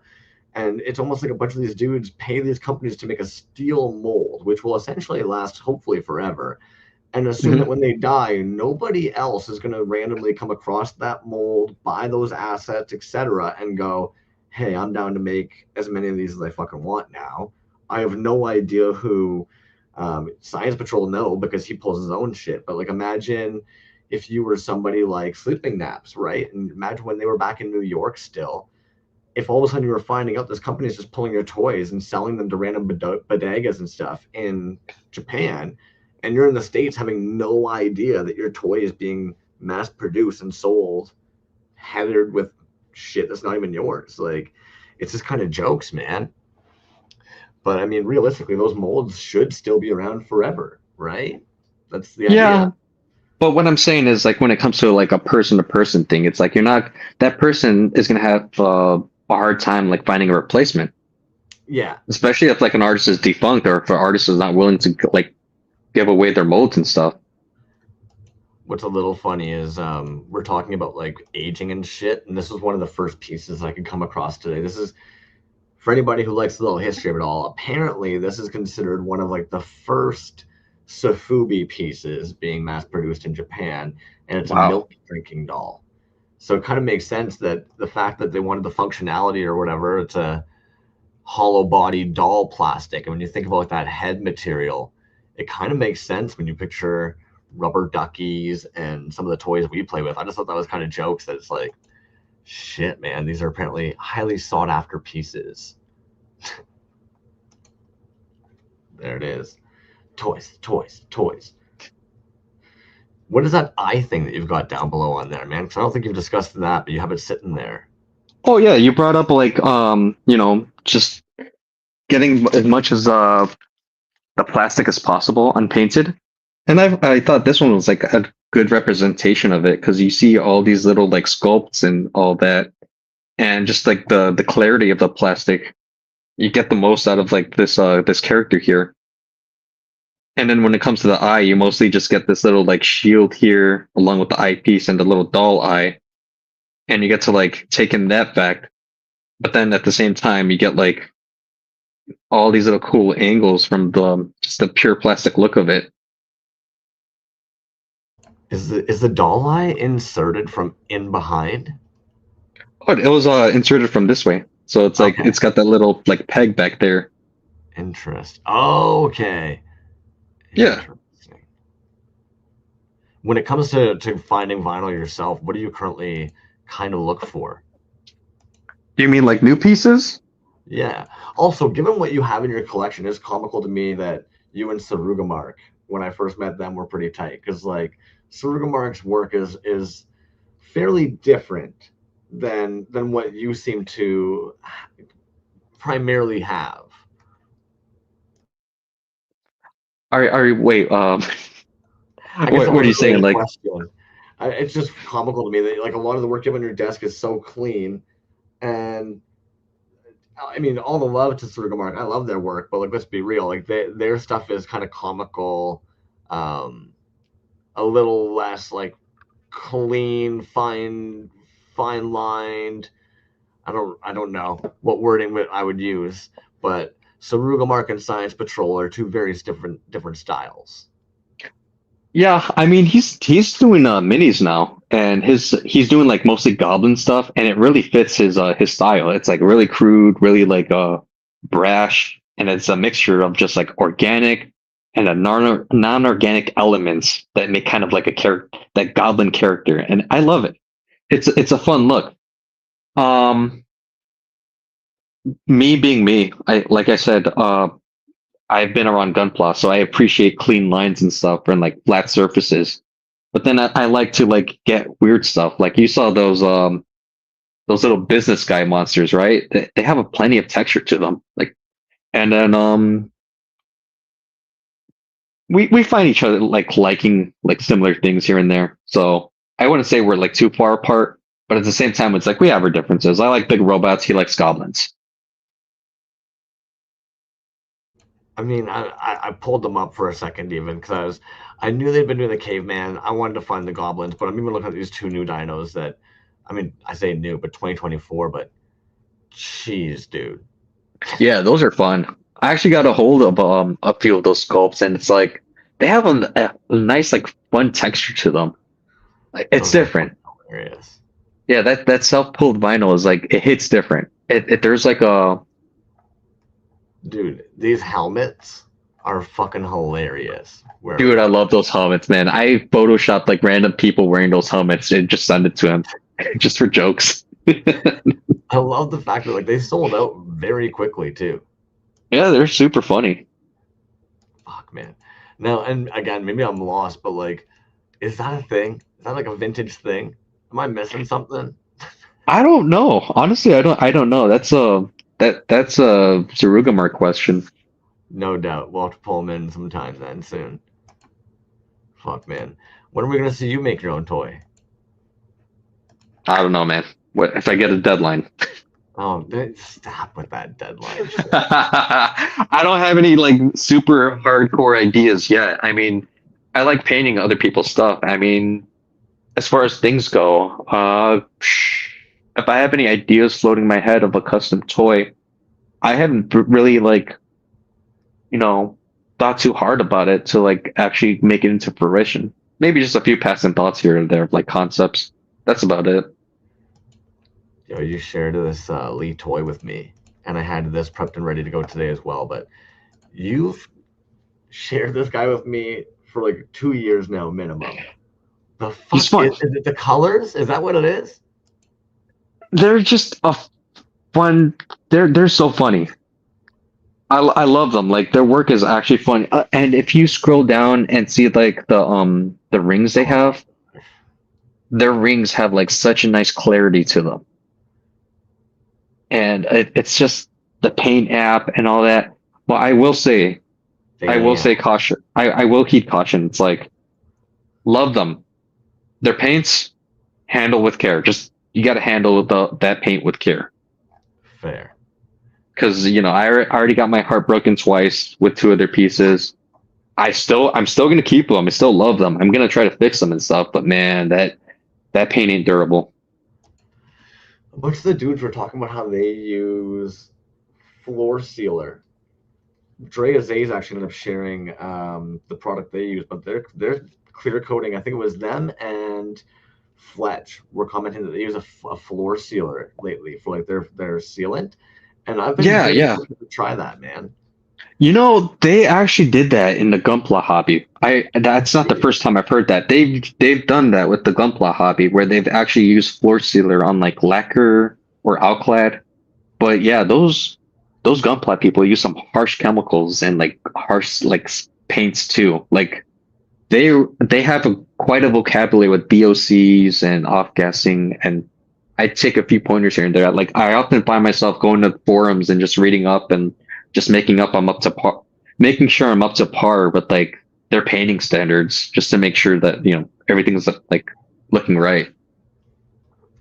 I'll admit, dude, I'm a nasty bastard. I know we've talked about this, but I could literally wake up, still be in my underwear, look over, see that something's not like setting right or it's ready for a new cast or something. And I'm just like, fuck it. You know what I mean? Suddenly I'm on the ground, literally like Schmeagol, just like eyeing these things out, measuring it up, things flying everywhere. Yeah. It's just, that's how it should be. Is also an old school finisher for foam cosplay pieces. Yeah, honestly, Well, yeah. I picture how it can take a hell of a beating if people are walking all over and shit. So it's like, Yeah, absolutely. Yeah. I can only imagine. That's probably where they learned the Gunpla people learned that because like I said, it's model kit building, it's basic stuff. And that's one of the beauties I like to talk about is just different communities getting together and coming up with different solutions for stuff. Like off tangent, Mr. Hobby's the UV coat, the spray stuff. Ball jointed doll people love that stuff for their doll faces. They absolutely love it. They even came up with the methods to like for PPE and everything that they tell their own people like how to protect their faces, how to apply it on their dolls. And it's just like it's just gained knowledge from other communities. And it's just a whole osmosis of just different like people liking different things. I like how you chose osmosis there. I'm curious on your thoughts on this. We're gonna play almost like a little game of yay or nay. Double casts with resin inside. Thoughts? Or are you talking about like my personal thoughts with it? Of course. What are your thoughts? You know, I've seen the offerings of that, but I'm more in love with the different artist who does like resin work with like a similar kind of look. And theirs look more true to like although chibi, it looks more true to the form of the creatures are like they're replicating. Do I like it? Kinda, yeah, but it still doesn't. It's not the same as the other artists I've seen. Not quite the same. Okay, now Galaxor. This is interesting. This is something we've been seeing in the last like year or two of Glyos entering into the vinyl scene, and that dude's my boy. Okay. That dude is. That dude's really pleasant to talk to. He's one of my favorites. I don't got too much from him. Honestly, if I were to say if I were working on anything after the Wild Hunts, I would be working on one of his pieces that I've honestly like took the time to actually get the old paint off. Yeah. And just you see that blue guy? I have one of those guys in like a semi-translucent orange. And I want to paint it up to look like another character. But yeah, they're totally fun. They're like really great guys. Like I dug this little like Daft Punk dude. I thought it was totally funny just having like a two-headed like Daft Punk character and all that. Now that one would be in like resin though, right? That's not in that's Oh no, this is all vinyl. Oh yeah. Damn. Yeah, I just haven't taken out of its packaging and all that. I mean, I got the header card and everything, but yeah, this guy is like totally awesome. Like he's got like little joints here and there. He's got this little claw that moves right here. You're gonna look later and all the paint's just gonna be chipped where you just fucking did that. It was probably painted with soft vinyl paint, so it's stuck. It sticks. Oh god. Okay, so I'm curious. What are your thoughts of doing soft vinyl with Glyos peg articulation? What the fuck's the point of that? I mean, I don't have any issue with it, but what is the point of that?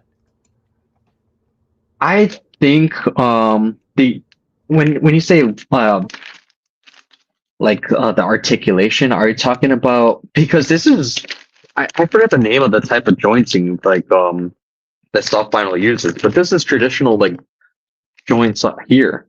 It's like the same kind of like trying to come up with a word. Well, okay, so Glyos has almost kind of like a mushroom-headed peg, but at the end of the day, like vinyl almost does anyways, based on how it's yeah. So that's where I'm just kind of like, what is the benefit of that? And then you look at like somebody like God Beast has vinyls as well. Where are we now? What do I know what I'm doing? And their pieces also mention that they're Glyos compatible, and I'm like, but I don't understand because it's so big. Do you think it's scale? Because I know he has some smaller pieces that are like a little smaller. Like these guys are pretty big. That's a big piece. I'm pretty sure even with Galaxor, their vinyl pieces are typically rather large. And if I'm not mistaken, that God Beast one is pretty big as well. I'm trying to find like a picture of just it now. Yeah, are you sure it's like? Oh yeah, he had one in his hand. He was working on one. No, I meant like down there. There's that dude's massive. But then you see that guy's like a smaller scale, like some of the other ones. So, because as far as I remember, Glyos are like about yay tall, aren't they? Yeah, exactly. They're like 3-inch tops. Yeah, but this guy's like 7. Yeah, he's way bigger. This is like a whole on like like Again, this is a whole on like soft vinyl, so See how it those guys stands, might actually scale smaller. but it stands above his other dudes there. Either way, I'll admit that one's a yay for me. That one's a 6 sculpt. Are you talking about this guy right here?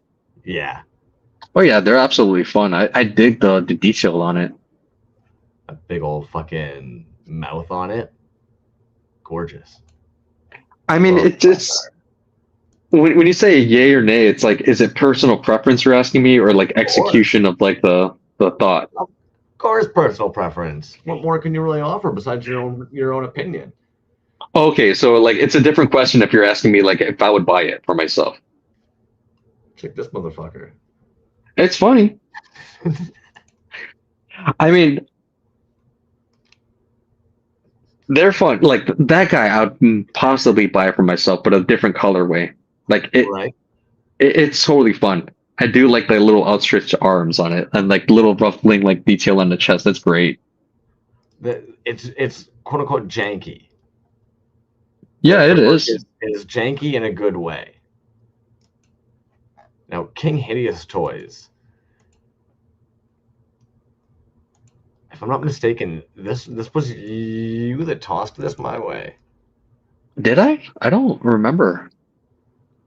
But insane That sculpt work on these guys.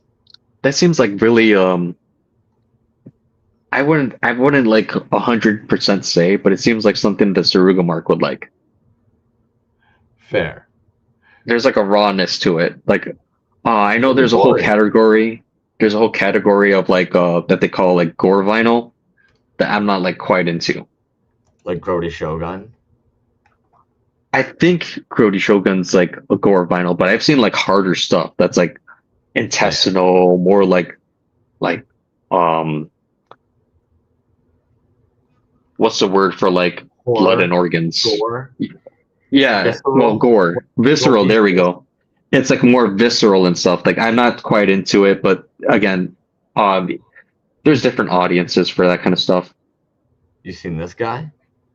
Yeah, that guy's pretty fun. Would I What I have like, it though? I don't think so. No. this part actually slides up and over the inner dude. And then they've also made several resin faces that you can clip in where the vinyl is there. That's a smart piece in my brain. It's cool. It's honestly cool. I like when like pieces are innovative like that.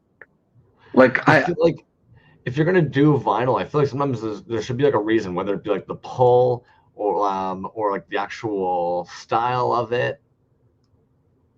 well, I mean, well, there's certain things you could do with like vinyl that you can't do with resin versus like, things you could do with resin that you can't do with vinyl. 100p. These are blow ups. Pendragon vinyl. Thoughts? That's a hard say because like didn't Pendragon play with like resin too? Absolutely. So it's like it's either or. I honestly it's probably like a texture thing or like if they're trying to hit like a certain glossy look and you like that more, then yeah, sure, go with the vinyl.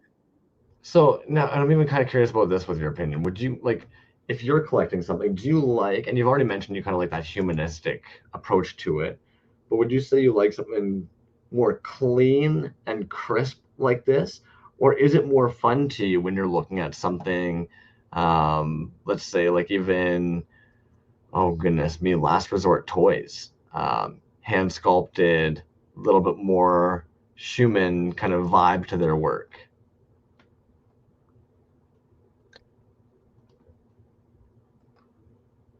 Those guys right there, the orange marbled ones, those are awesome. Like I love the rawness to it.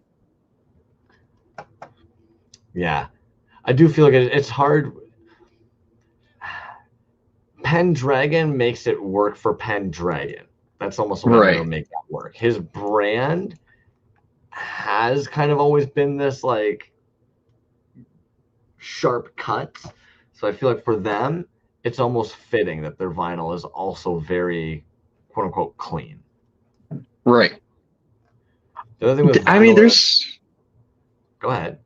there's aesthetic reasons to it. It's like, oh, when I see those, I think of back then when like latex was a thing and there was like actual like clothing designers playing with like latex forms and all that.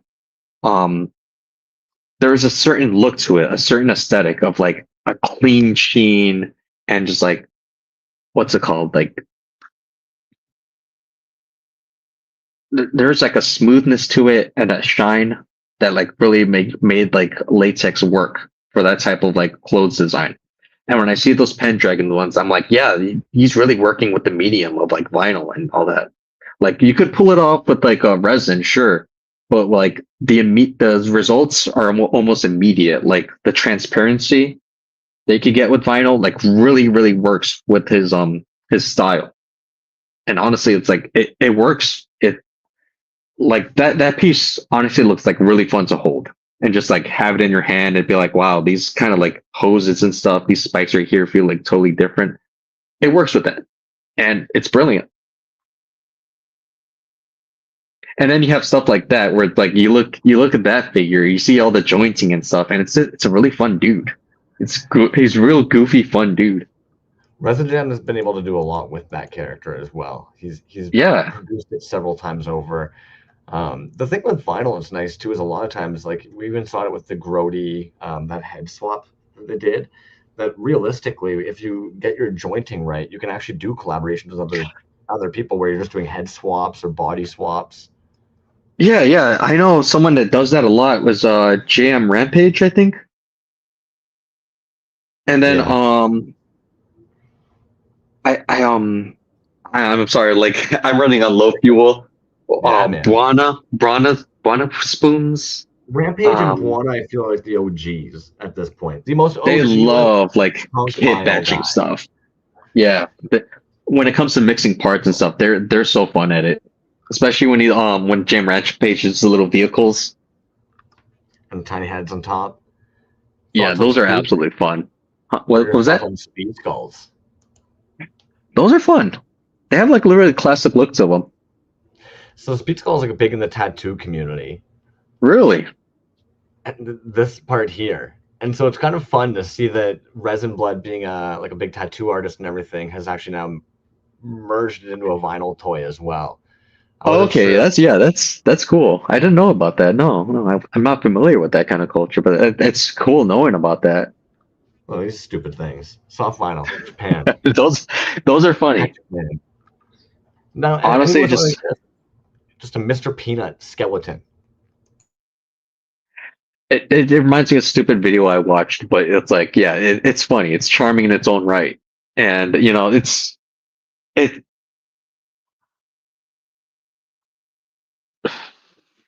Oh, you got a thought. Going What do you back got? to Science Patrol, he made this little character for a restaurant, I believe, and it's called like I think it's like El Pato. So it's just a dude with like a duck head. That is so good and dumb at the same time. I know, and it's funny. And I would have shown you this other guy.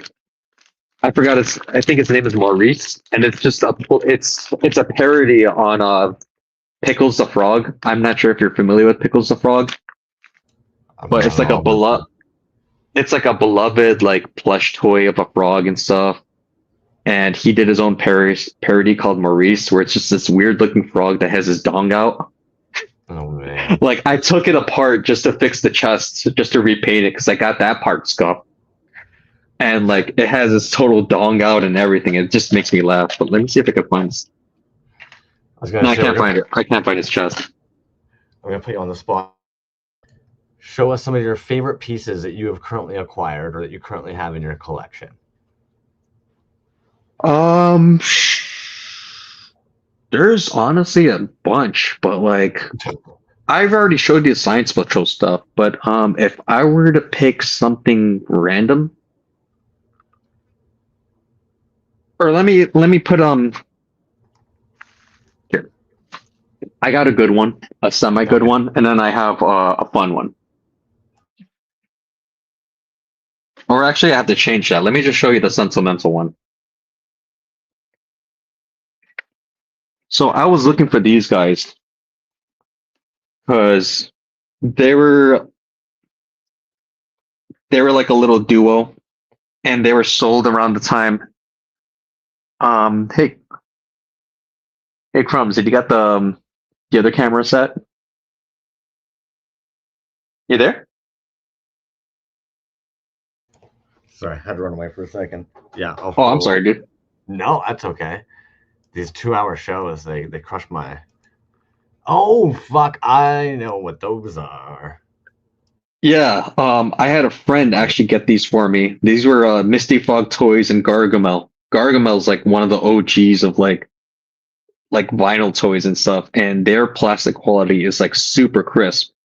But I remember I was trying to find these for a good price, but the only person I found that had these were like upcharging up the butt for like the pair. Like they would not like buckle down the price to like MSRP. Like they really wanted their money's worth for these guys, and I was just not dealing with it. And my like a close friend of mine was just like, you know what? You've been a deep dude. Just take them. And they like just sent me them without me knowing. And I was just like, man, you didn't have to pay that price. I really appreciate it. But I was like on the hunt for these for the longest time. And they're like these little Moai robots with little tiny guys in them. The driver inside really makes that, like, that's what, in my opinion, like that really fucking nails it in. Yeah, that's fun as hell. And I was like, man, these are so sick. But I was just, I was gifted these. I'm like, wow, this is the heavy, like, it's one of those situations where it's like, if you don't take it, what else are they going to do with it, right? And it's like, just the whole weight of the gift, at the whole sentimental value behind it. And I'm just like, man, that's too much. Like, It'd be so my heart can't take that. I know I would have to X-Acto knife that open and pull those little drivers out. Oh yeah, you just take a little blow dryer, you set on medium, you just pull them out, and then get access to them. But yeah, these are sensitive to like wear and tear because of the old paint they have. So it's got a little crack right here. Yeah. And I just have to be extra careful with transporting these guys.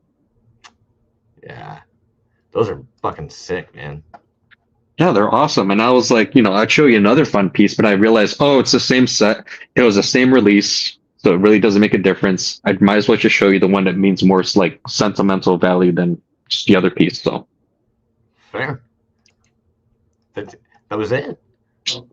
Well, I mean, I have some other things, but Oh, I know you have other things.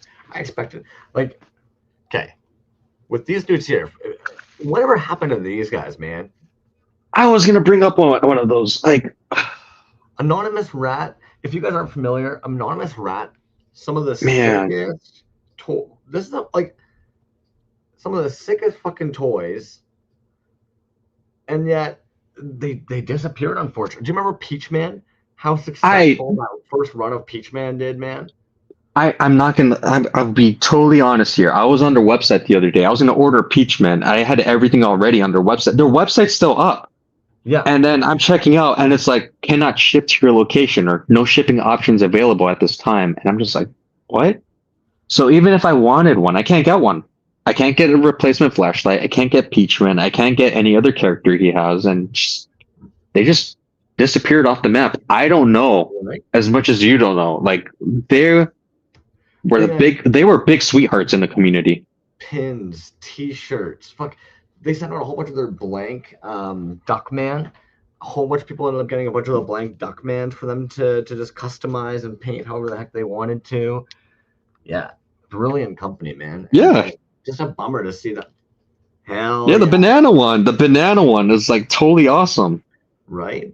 If anything, but I discovered Sarugamart because he had been one of like their artist showcases at one point where they'd gotten him to do a paint app on one of he had done the salmon one. The rainbow trout, I think. I think so, yeah.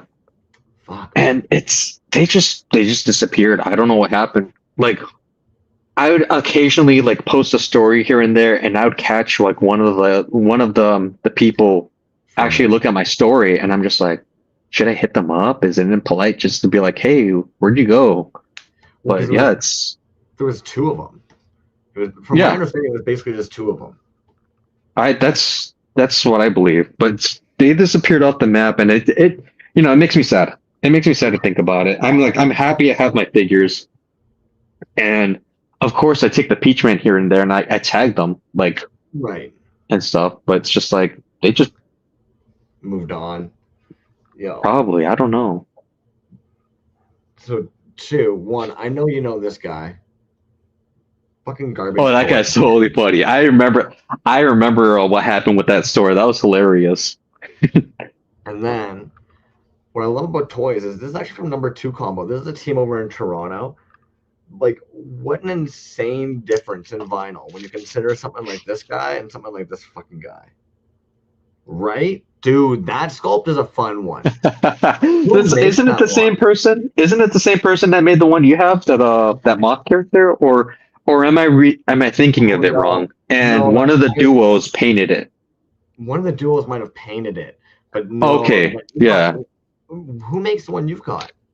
Studio Kabuto. It's a duo. Yeah, okay. So Studio Kabuto made these guys. Those are so And damn fun. isn't Akashiki Records part of that duo originally?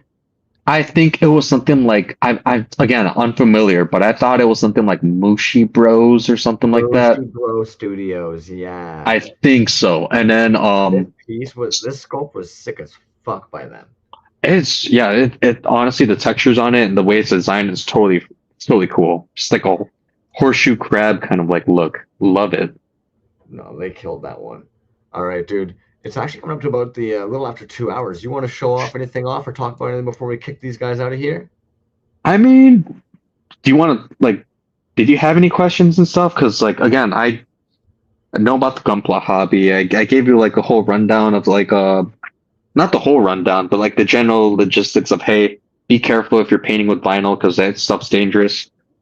I mean, was there anything else? Like I know I had a whole damn pile of stuff here, and like I don't want to go through all of it because I was just like just pick some favorites here and there.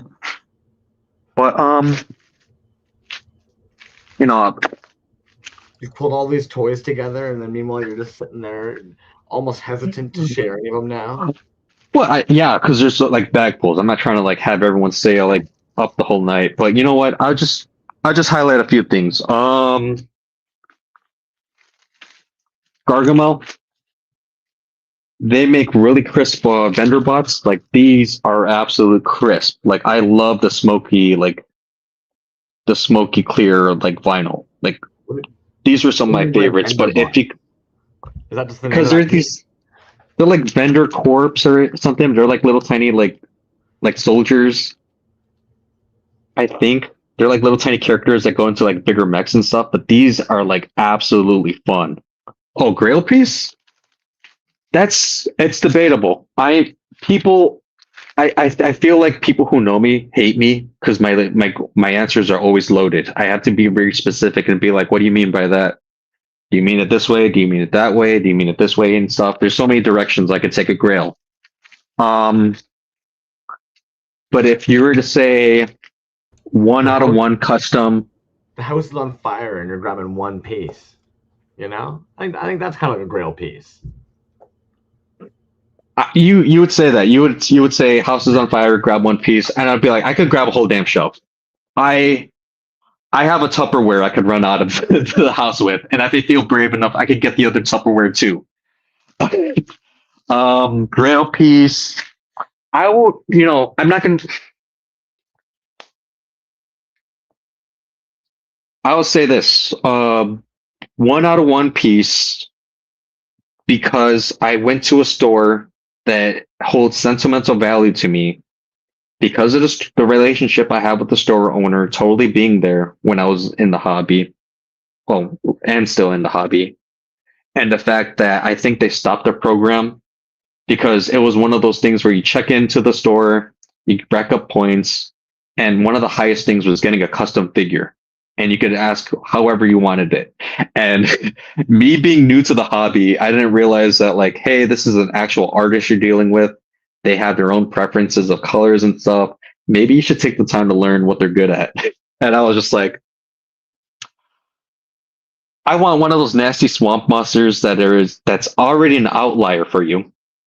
and I wanted it painted in colors that you weren't too good at painting because those colors aren't your favorite.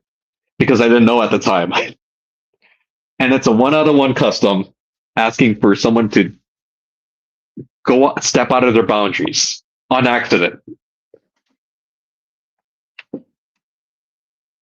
This is called the dredge, and it's painted to look like one of those. Let me see if I can Google the name. I don't know why it's escaping me. It's like one of my favorite video games. Sculpt is wild.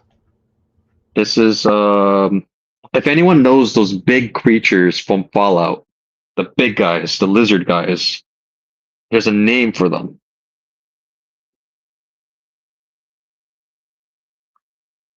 But they're like mutated from Jackson's chameleon. And they're supposed to be like some of the nastiest things you could find in Fallout. That's what their colorway is from. And it's like a 1 out of 1 piece. Yeah, the Death Claws. So they call this guy the Dredge Claw. And the person who paints that kind of stuff normally paints like really cutesy colors and bright colors. So when I was asking for like muddy browns and greens and just to totally make it look like a Death Claw, they're just like, I'm unfamiliar, but I'll take a shot at it. And it was just because I was just like not familiar with the artist's work. But that was like the artist they had on hand to make that special custom piece. Yeah, so it's absolutely a Deathclaw. So he's got this killer little goatee and stuff. This was like one of my favorite sculpts. And I know they had another one where it was like a frost, like blue, with like some like whites to it. But as soon as I heard I could get one of these, they're like, "Hey, we only have a limited amount of these ones you asked for." What are the eyes? Yeah, are they like rhinestones? Or are they just painted? They're just painted. Oh. Yeah. Yeah, they're just painted. Nice. But yeah, this is one of my grails just because it's like one of my only 1 out of 1s. But yeah, this is that's from one of my favorite stores, provided from one of my favorite people, and just it was just an experience. I can't like technically, if I want to be a butthole, again, people could be buttholes on their own discretion. I choose not to. I could be like, hey, I have enough points to get a second one. Could I get a different? But I'm just like, the app has been closed. I had enough points to ask anyways, but it's just like, no, this is my one opportunity. I could have gotten 2, but like whatever. So it's a limited piece, and it's one of my favorites. That's a sick piece, man. It's big. It's a big boy.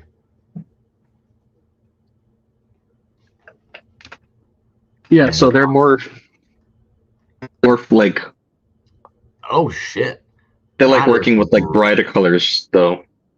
That is really, really, really fun, dude. So they like working with bigger eyes and like more like cartoony kind of like sculpts, and just more like just more fun cartoony characters. So that is it actually textured on the back, or is that masked? Yeah, yeah.